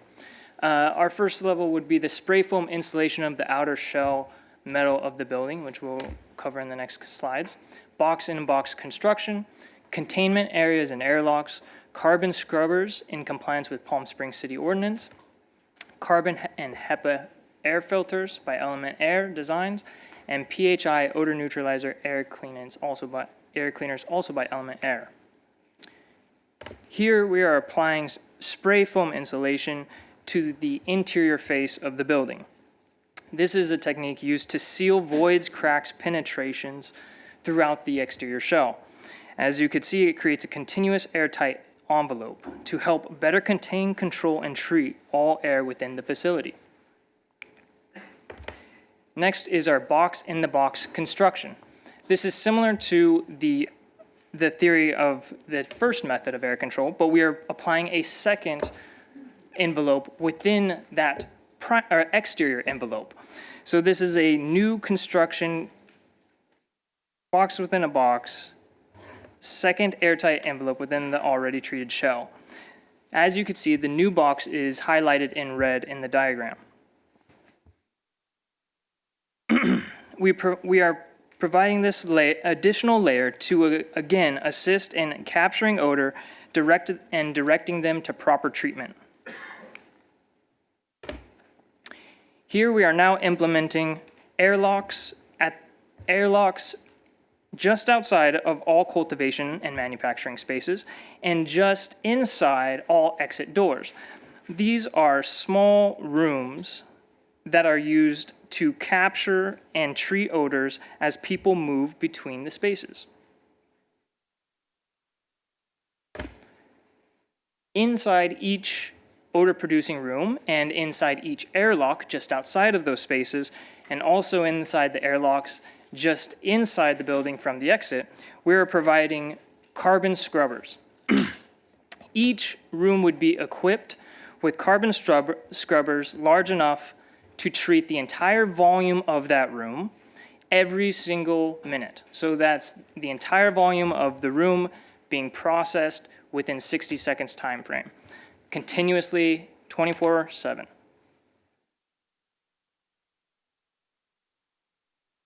So for element air, we're actually adding carbon HEPA filters as well. So on top of the carbon scrubbers, we're also adding in these microns, which run through a HEPA filter and then through a carbon filter again and purify the air that much farther. On the right, if you look at it, you'll see a seal there. What we use has a true seal. A lot of HEPA carbon filters don't have a true seal, so they don't get the full advantage of HEPA. With the element air, we're using photohydroionization technology, which basically does what the sun does. When the sun shines through the ozone, it actually interacts with metals, and that produces hydrogen peroxides that help purify the air over the entire Earth. We do the same thing with our machine. So basically, we're making the air inside that building fresher than the air that came into the building. So not only does it do away with odor, it also makes it better for the people that are working inside. This just gives you an idea of the machines we would be using. They're over on the right-hand side. They actually go into a plenum, and as that air passes through, as you see on the bottom, we have the dirty air coming in. It goes through the system, creates these hydrogen peroxides. They're released into the room, and they actually destroy odor. They also give it a magnetic charge so that they stick together and can be filtered more readily. We have a successful odor suppression case study that we did in the medicine room in Winslow, Arizona, where it's a true greenhouse, where they're evaporating all the air instantly. And that actual system is just the two HEPA and element air, and they treat all of that air. Great. Thank you.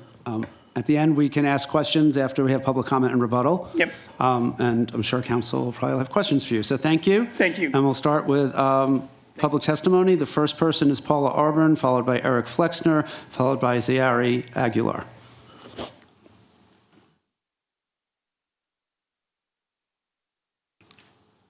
Good evening. My name is Paula Auburn, and first of all, happy holidays, and welcome, Dennis. As you know, because I've appeared I just started. No, as I've appeared No, that's your start. Before you as co-chair of the Cadams Work Group for 1PS, but this evening I'm a substitute for Ardeen Thompson. She has submitted letters, and I think you've received other letters from residents on this, and she's unable to be with us. I would like to thank you for the work that you've done and with the residents and with 1PS on the new ordinances, the cannabis ordinance and the zoning ordinances, which were previously passed. We knew then, and I think you knew, that the pipeline was going to be an issue, and this is one of those in the pipeline. We're asking that you uphold the Planning Commission's findings, and if the applicant is going to submit new information, that at least should be remanded back to the Planning Commission for further study and further consideration, so that those of us in the public can come back and look at those redone plans and have the opportunity to talk to those and to also have the input from the city odor consultant. So if you could uphold the Planning Commission, if you see fit, send it back for remanding, otherwise just uphold the Planning Commission's findings. And we'd like to thank you and hope everybody has a very happy holiday. Thank you. Eric Flexner, followed by Zari Aguilar and Jeff Fultz. Good evening, everybody.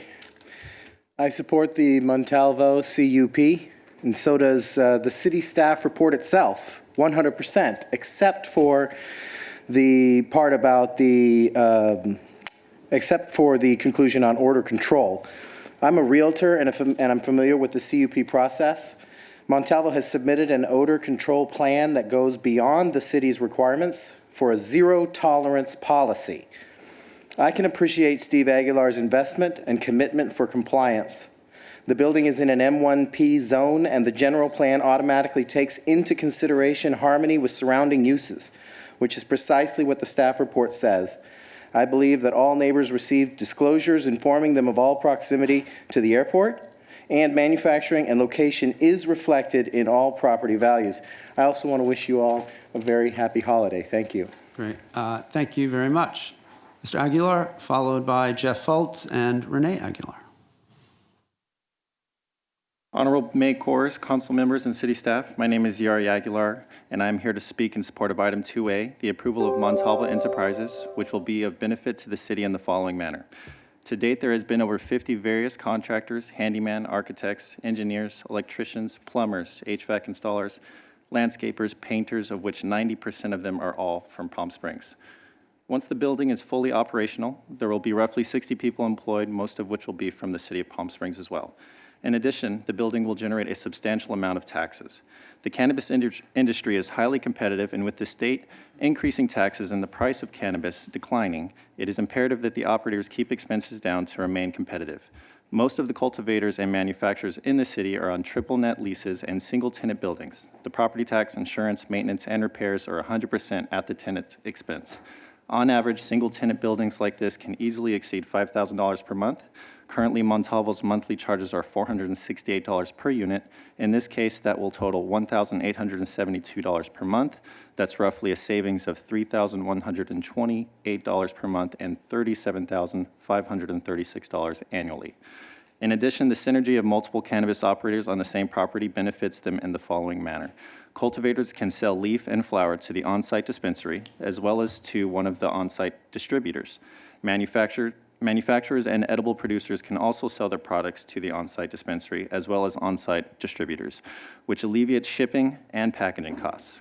By reducing operating expenses, operators will be able to afford to sell to the on-site dispensary at a reduced price, and the dispensary can also afford to sell the product at a reduced price, which will not only make them more competitive, but ultimately deliver the medicine at a lower cost. Security will be far better than competitors given the 9 separate security and surveillance systems.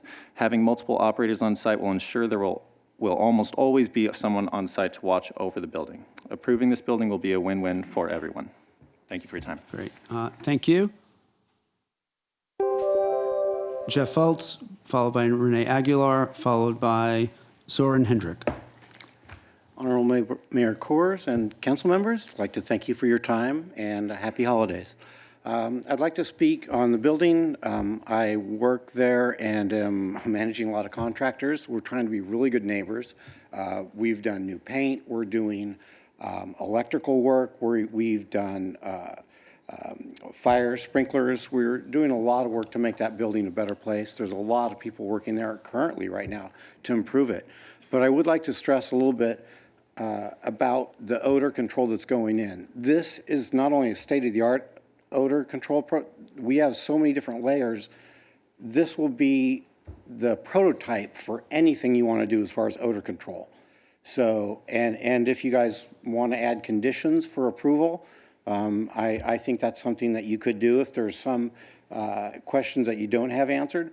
But the scrubbers are all that's really required to meet the city guidelines. But we're not only having scrubbers, we have box in the box, which we did actually talk about during the last hearing, but I don't think it was really shown, because Robert had the old odor plan, so it was really confusing what we were seeing on the screen and what was going on. So I could see there was a lot of confusion.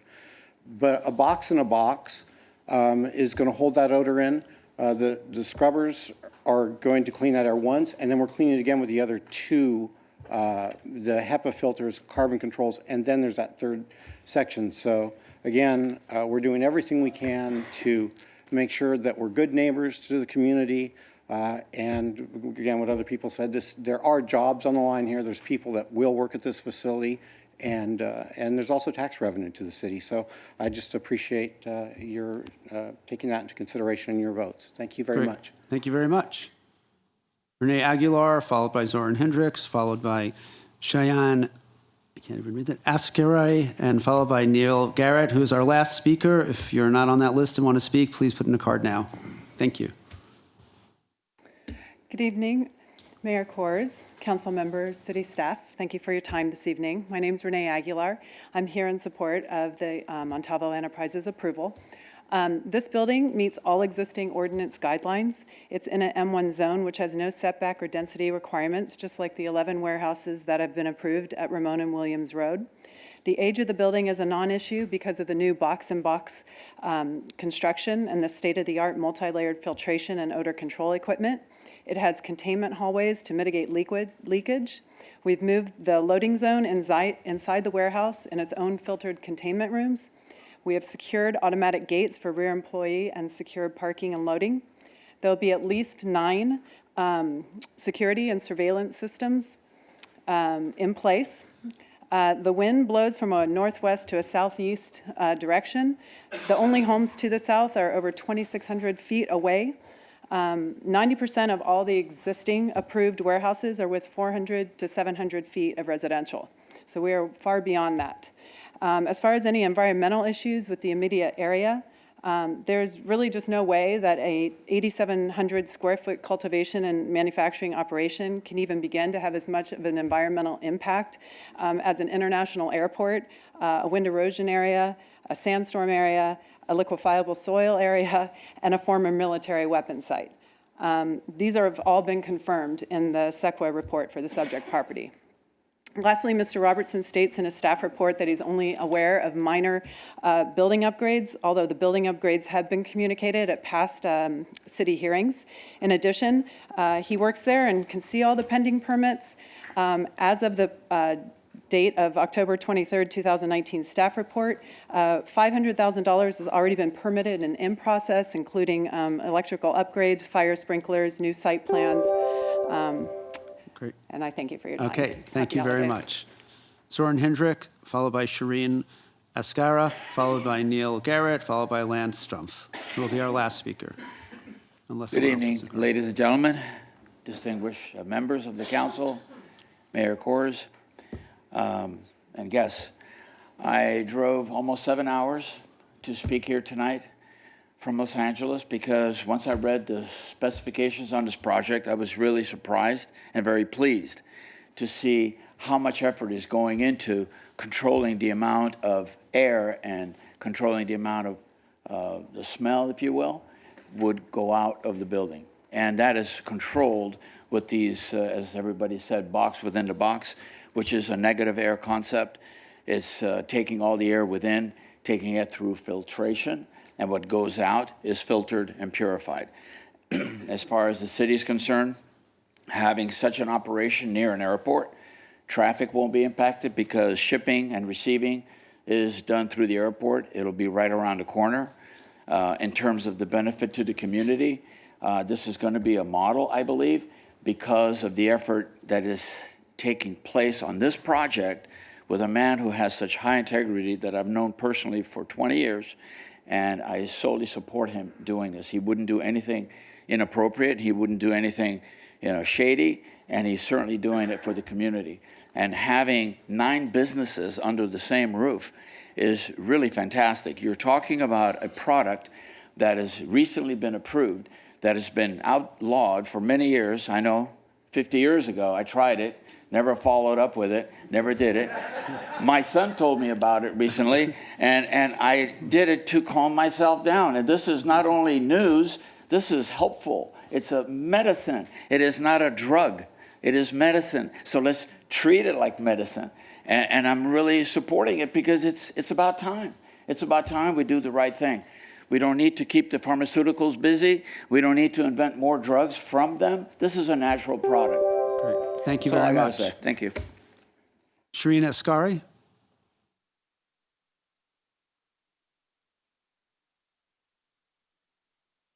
Are we on? You're on. Go. Okay, good evening, Mr. Mayor, members of the council.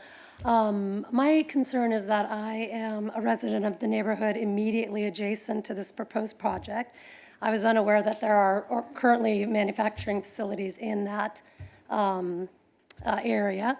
The odor is obviously my biggest concern. I am a believer in the medicinal properties and benefits of this type of, I have nothing against cannabis, but I just feel that there's a lot of other locations that maybe could be more suitable, but that's, my concern is the odor, living right next door to it. The wind does blow, and that is my concern, and that's why I oppose it. That's simple as that. Great. Thank you very much. Neil Garrett, and then Lance Strumpf, who will be our last speaker, unless someone else puts in a card. Thank you, Mr. Mayor and council members. I'm going to be pretty common in my speak here. I'm a recent resident. My husband and I moved to El Rancho Vista Estates, which is adjacent to this property.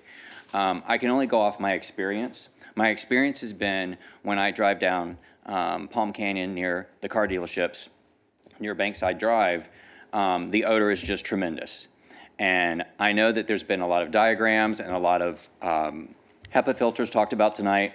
I have HEPA filters in my vacuum cleaner, so I know it works, but I can only go off my experience, and my experience is the odor is extreme over there, and I don't want the odor in my neighborhood when I'm out by my pool. And I don't also think, and I'm not sure if it's been taken into account, I'm not sure, I'm not familiar with the ordinances, so that's my ignorance, but there's a school there. There's the Montessori school right there on the corner, and there's a playground there. And so I'm just concerned about how do we really control the odor. I know there's a lot of diagrams and a lot of talk about it, but my reality has just been my experience with other manufacturing facilities around the valley. Thank you. Great. Thank you very much. And then our final speaker is Lance Strumpf. Thanks. Good evening, everybody. I'm the attorney for Montalvo that actually filed the appeal. And first, I'd like to reach out to Jeff Ballinger and thank him for all of his cooperation and Brotherhood of Lawyers. He's definitely an officer of the court. I wasn't going to speak until the rebuttal to see what everyone said, but what struck me was that when the city's odor control specialist came up and you kindly asked him whether it was possible for the building to be put into compliance, he said yes. And our organization is willing to work with the city to make that happen. So we're a little bit of a crossroads, and I would have to work with Jeff on the procedure of it. But since we don't know how the vote is going to go, and since I do believe that what we have submitted to you would put it into compliance, I don't want to run the risk that the appeal gets denied by a vote and the application goes up in smoke and would have to be resubmitted. And in particular, and I'm being 100% honest, everyone knows that the ordinance is being changed effective at the first of the year. And I would like this CUP to be adjudged under the existing ordinance that was in effect when the application was issued and when the entitlements were put in.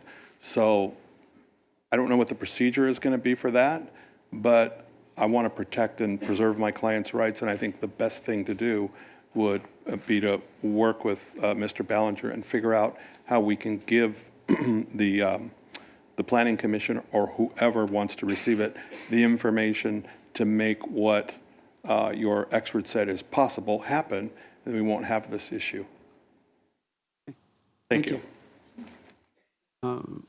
With no further members of the public wishing to speak, the applicant can have 2 minutes of rebuttal.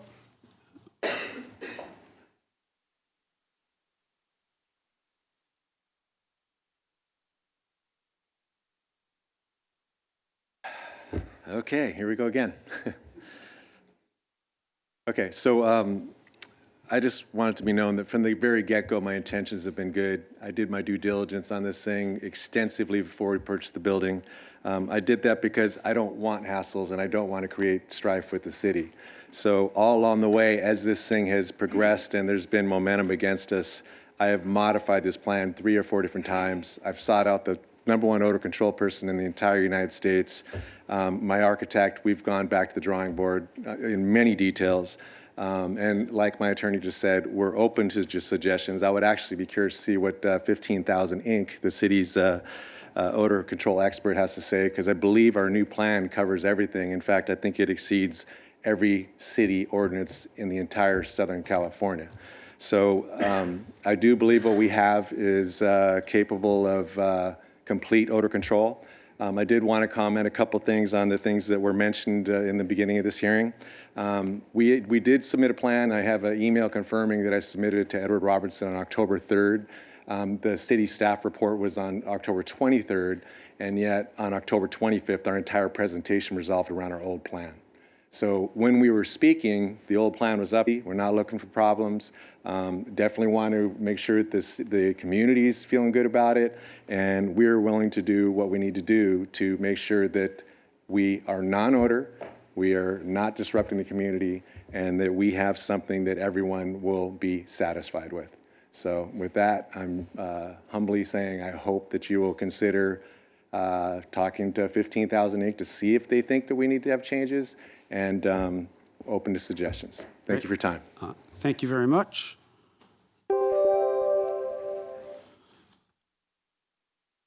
Any more speakers, City Clerk?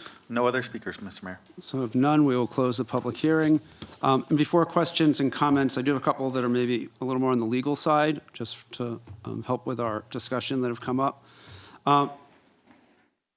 So one ties to multiple different businesses in the same building. For the city attorney, or I don't know, the planning director. So would it be, with the rules as far as odor, if there was any, then apply to the building owner? Because figuring out which business was emitting the odor, I understand from our odor control consultant, could be done, but would be exceedingly expensive. So how would that work from a legal point of view? Well, I mean, it would require folks going out, enforcement officials going out and investigating. If there's a complaint, they would have to go out and investigate, and it would be a matter of proof, really, in terms of being able to demonstrate where the smell is coming from. Okay. And we can talk more about that. The other question is on new ordinance versus old ordinance. So I just want to clarify 2 things. So one,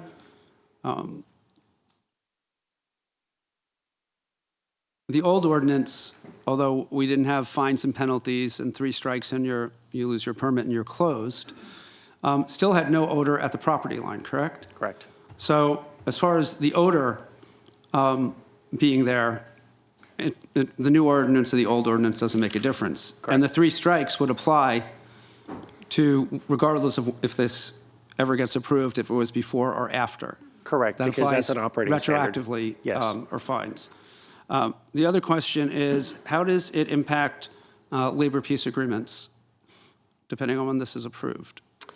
I believe that would be considered an operating standard, and so that would apply even if the council upheld the CUP tonight. Okay.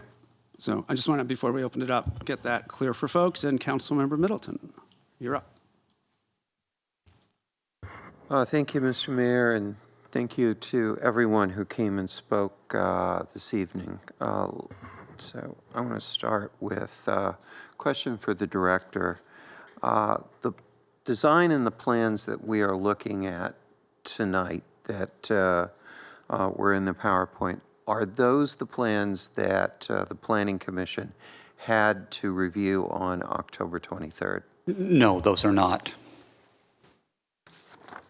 So when did we receive these plans that we're now seeing? The plans in the PowerPoint were just given to the city today.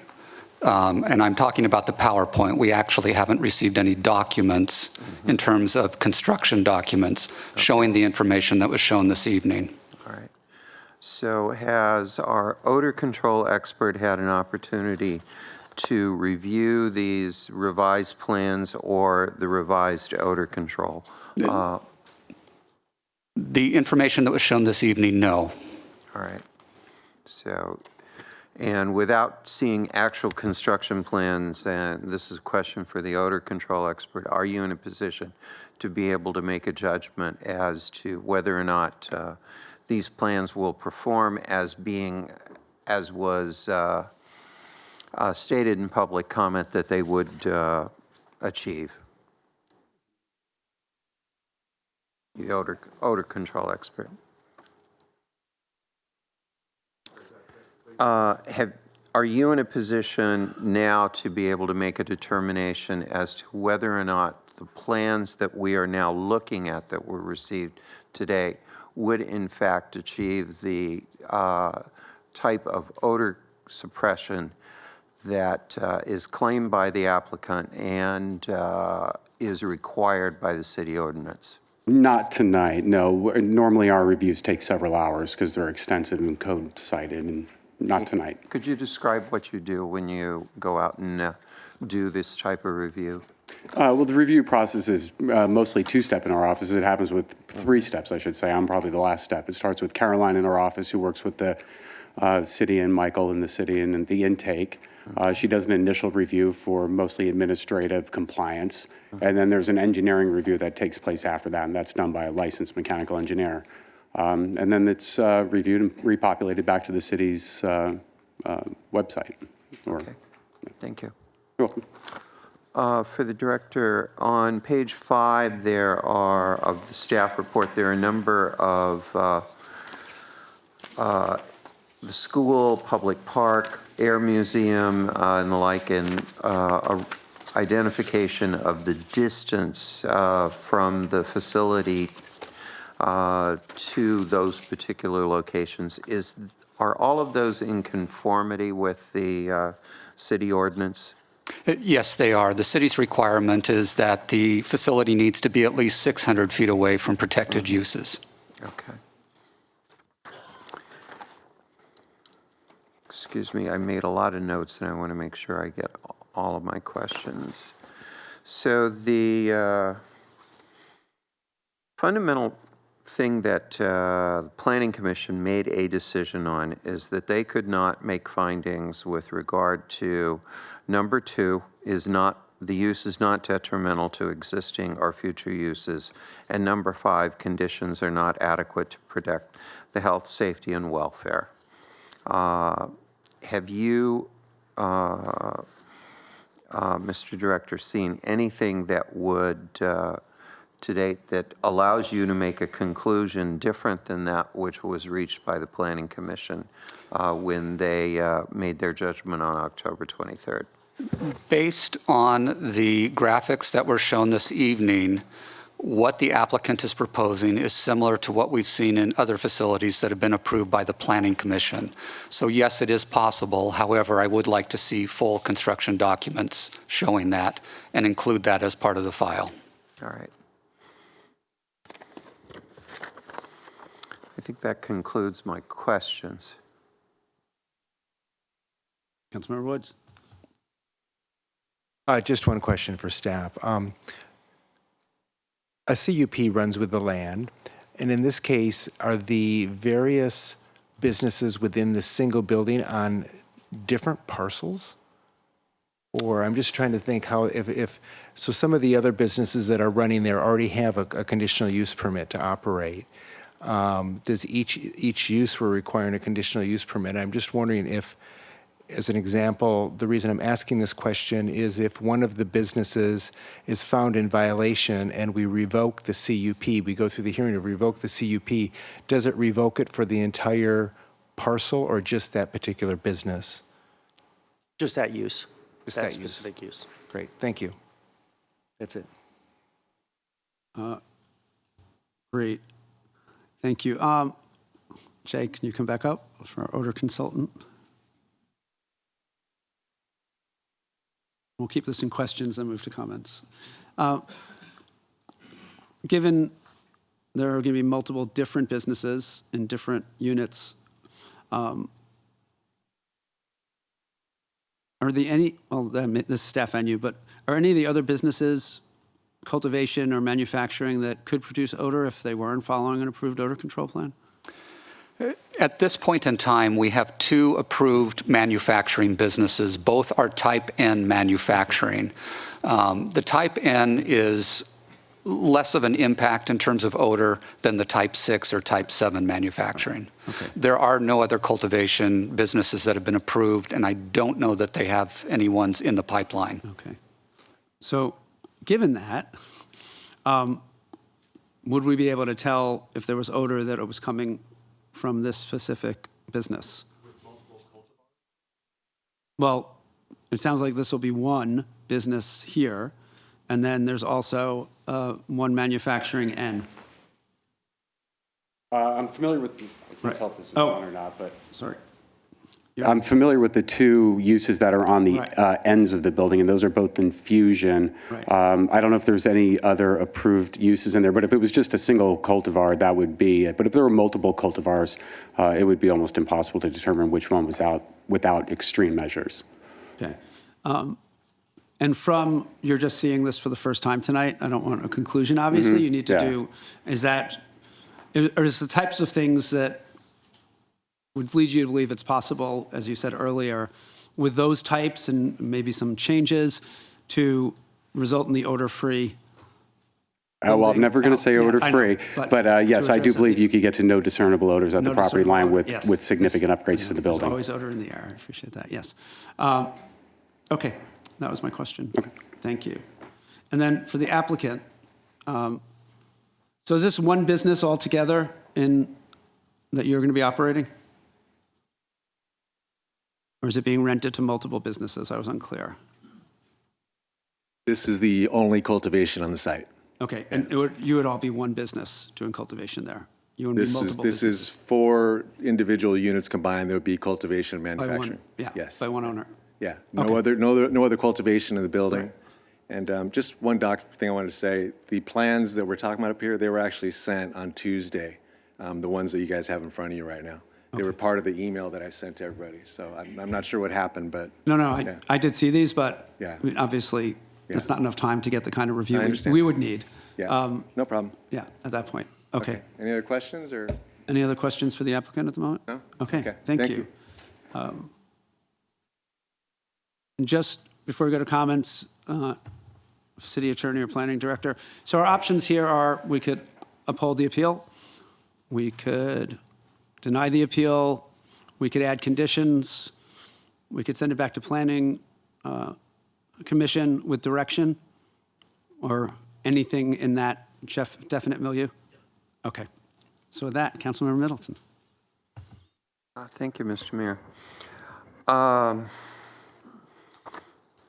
Based on what we have heard tonight, the box within a box and the other efforts that are being described by the applicant are consistent with what has been approved in other places. And it's consistent with my understanding of the types of designs that can produce no discernible odors. But I'm not in a position to make a determination this evening based on the evidence in front of me that we've achieved that. And we have only very recently received this information.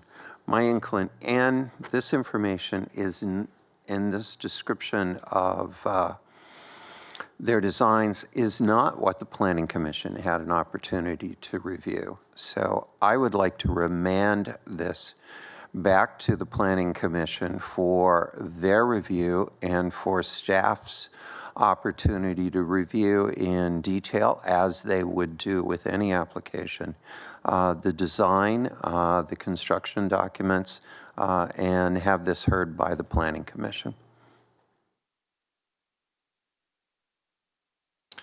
If that was a motion by Councilmember Middleton, I would second that motion thoroughly.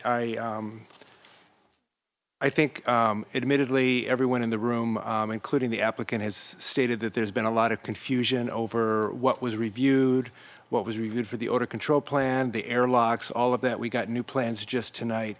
I think the public needs to weigh in as well on it, as well as staff and our odor consultant to weigh in. And I would support remanding it back to the Planning Commission for a thorough review of all of those entities.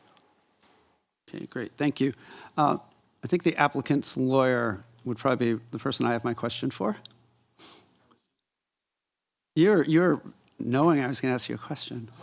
So my question for you is, what is the concern of the new versus old ordinance?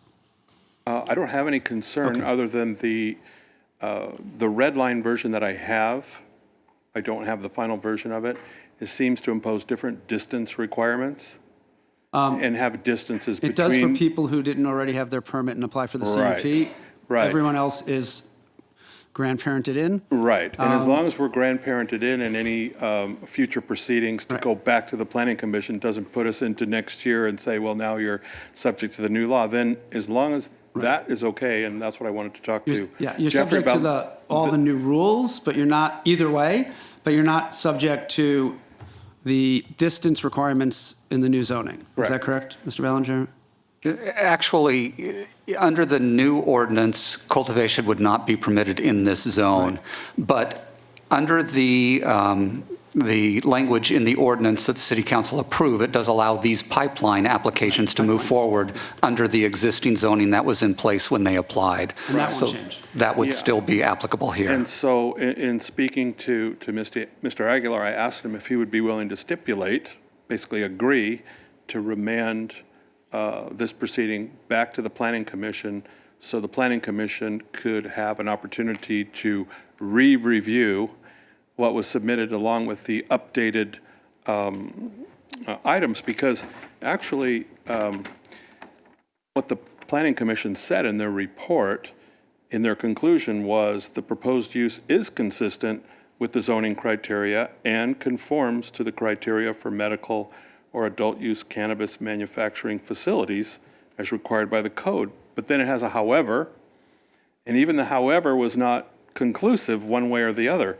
It said, however, staff is unable to make a conclusive determination based on the submitted plans that the use will not create objectionable and offensive odors. So it was sort of, I think, incumbent on them to say either you didn't meet the standards or you did, but they said they couldn't determine if you did or you didn't. So we're happy to go back with the updated information and schedule something to submit these things. And if it requires another hearing or a public hearing, we're happy to do that as long as our rights are preserved under the law as it existed when the CUP application and entitlements were done. As far as being in the pipeline? And we're happy to do that without making any comments about what your honors might vote. Understood. So we're kind of wishing you a Merry Christmas, and you don't have to vote. Okay, then. Thank you very much. Thank you. And by the way, on the video, I loved your suit. Did you see that suit? I did. That was a great suit. Yes, my holiday suit this year. I caught it. Okay, Thanks. good. Thanks, Thank Jeff. you. Councilmember Middleton. I would like to make a motion making a motion to remand this to the Planning Commission for review of the revised plans, for staff to have an opportunity to review and comment to the Planning Commission on the revised plans, and for the Planning Commission to be asked to review as to whether or not, under the revised plans, they still are unable to make findings with regard to number 2 and number 5. Oh, go ahead. Okay. I would second that motion. Okay. So friendly amendment, if we can do this, is I would like to add that the plans be sent both from, when they're sent to the city, be sent to our odor control expert to review, and if they're found deficient, to share ahead of time with the applicant why, so they have an opportunity to address concerns, so we don't go through this a couple times. I accept that. I would accept that as long as the cost for our odor control Is paid by the is paid by applicants. the applicant. It is, correct? Okay. There's a motion by Councilmember Middleton, seconded by Councilmember Woods. Motion passes 3-0. Okay. So the next item is item 2B, consideration of an application by the Palm Springs Preservation Foundation requesting Class 1 Historic Resource designation of Inspiration Point located at the western terminus of Chino Drive. Staff report. Mr. Mayor and members of council, this is an application to designate Inspiration Point. I'll go into the location in just a moment. This application was submitted by the Palm Springs Preservation Foundation, and it's important to note that the property owner did not participate or approve of the application submittal. However, in discussing this application with the property owner, they could agree to the designation subject to certain conditions. I'll get into those in just a moment. In terms of Inspiration Point itself, construction was started in 1935 by Thomas O'Donnell. Mr. O'Donnell modeled this project after the WPA programs of the Great Depression, and it provided work for residents of Palm Springs during that time. While this report, the Historic Resources report, notes that the site was intended for a home site, homes were not actually built there. However, it did serve as the site for music from the mountain in the 1940s on Sunday afternoons, and then also as the site for the Easter sunrise service up through 1979. In terms of the location of the property, this is the promontory itself, Inspiration Point. You can see in the lower image how it sits just up above the O'Donnell Golf Course and the access road itself to Inspiration Point. The property itself is outlined here in green. You'll note that it includes not only Inspiration Point, but a portion of the mountainside to the west. The entire site is approximately 30 acres in size. These are images of Inspiration Point. You'll note the retaining wall built of rock. Also on the site, there is an arch and a subterranean room. The report notes that it's not known what that room was intended for. There is some speculation that potentially Mr. O'Donnell was to be buried there or entombed there. But again, we don't know what that was for. That would also be included in the designation. And then the access road itself also features a rock retaining wall with the similar construction as the promontory, and that is intended to be included in the designation too. In terms of the required findings for historic designation, the Historic Site Preservation Board found the following: that it met criterion 1 through 6, and also found that it had substantial integrity relative to its original construction, and therefore recommended approval. In terms of their recommendation, they recommended the following items be included as the character-defining features. First of all, they are requesting that the open flat space of the promontory be included in the designation. They're also including the rock retaining wall that defines the promontory and the short wall up above, the rock retaining wall and access road from the first spur, and then the rock retaining wall and access road at the entry gate to the property, and then finally the arched entry and the subterranean room. Due to concerns relative to property rights. Staff is recommending slightly different from the HSPB, the Historic Site Preservation Board. We would recommend that the flat open space of the promontory be excluded as one of the character defining features, and then also exclude the rock retaining wall just past the entry gate to the first spur road, for the reason being that there is an approved subdivision of 4 lots just below the promontory, and if those were to be developed, that access road would need to be widened at some point. Even with staff's recommendations, it's important to note that if this were designated, any future development on the property would require a certificate of appropriateness from the Historic Site Preservation Board to see how it impacts the historic resource. So I just want to make sure that that's clear. With that, that concludes my presentation. As the Palm Springs Preservation Foundation was the applicant, I would recommend that Mr. Steve Vaught, who wrote the report, be allowed to make a presentation to you all. And then secondly, I would ask that the property owner also be given time, Mr. Brian Foster, who is here in the audience. So if we could take them in that order, Mr. Mayor. Sure. Any council members have any questions of staff? Okay, with that, we will open the public hearing, and the applicant will have 5 minutes.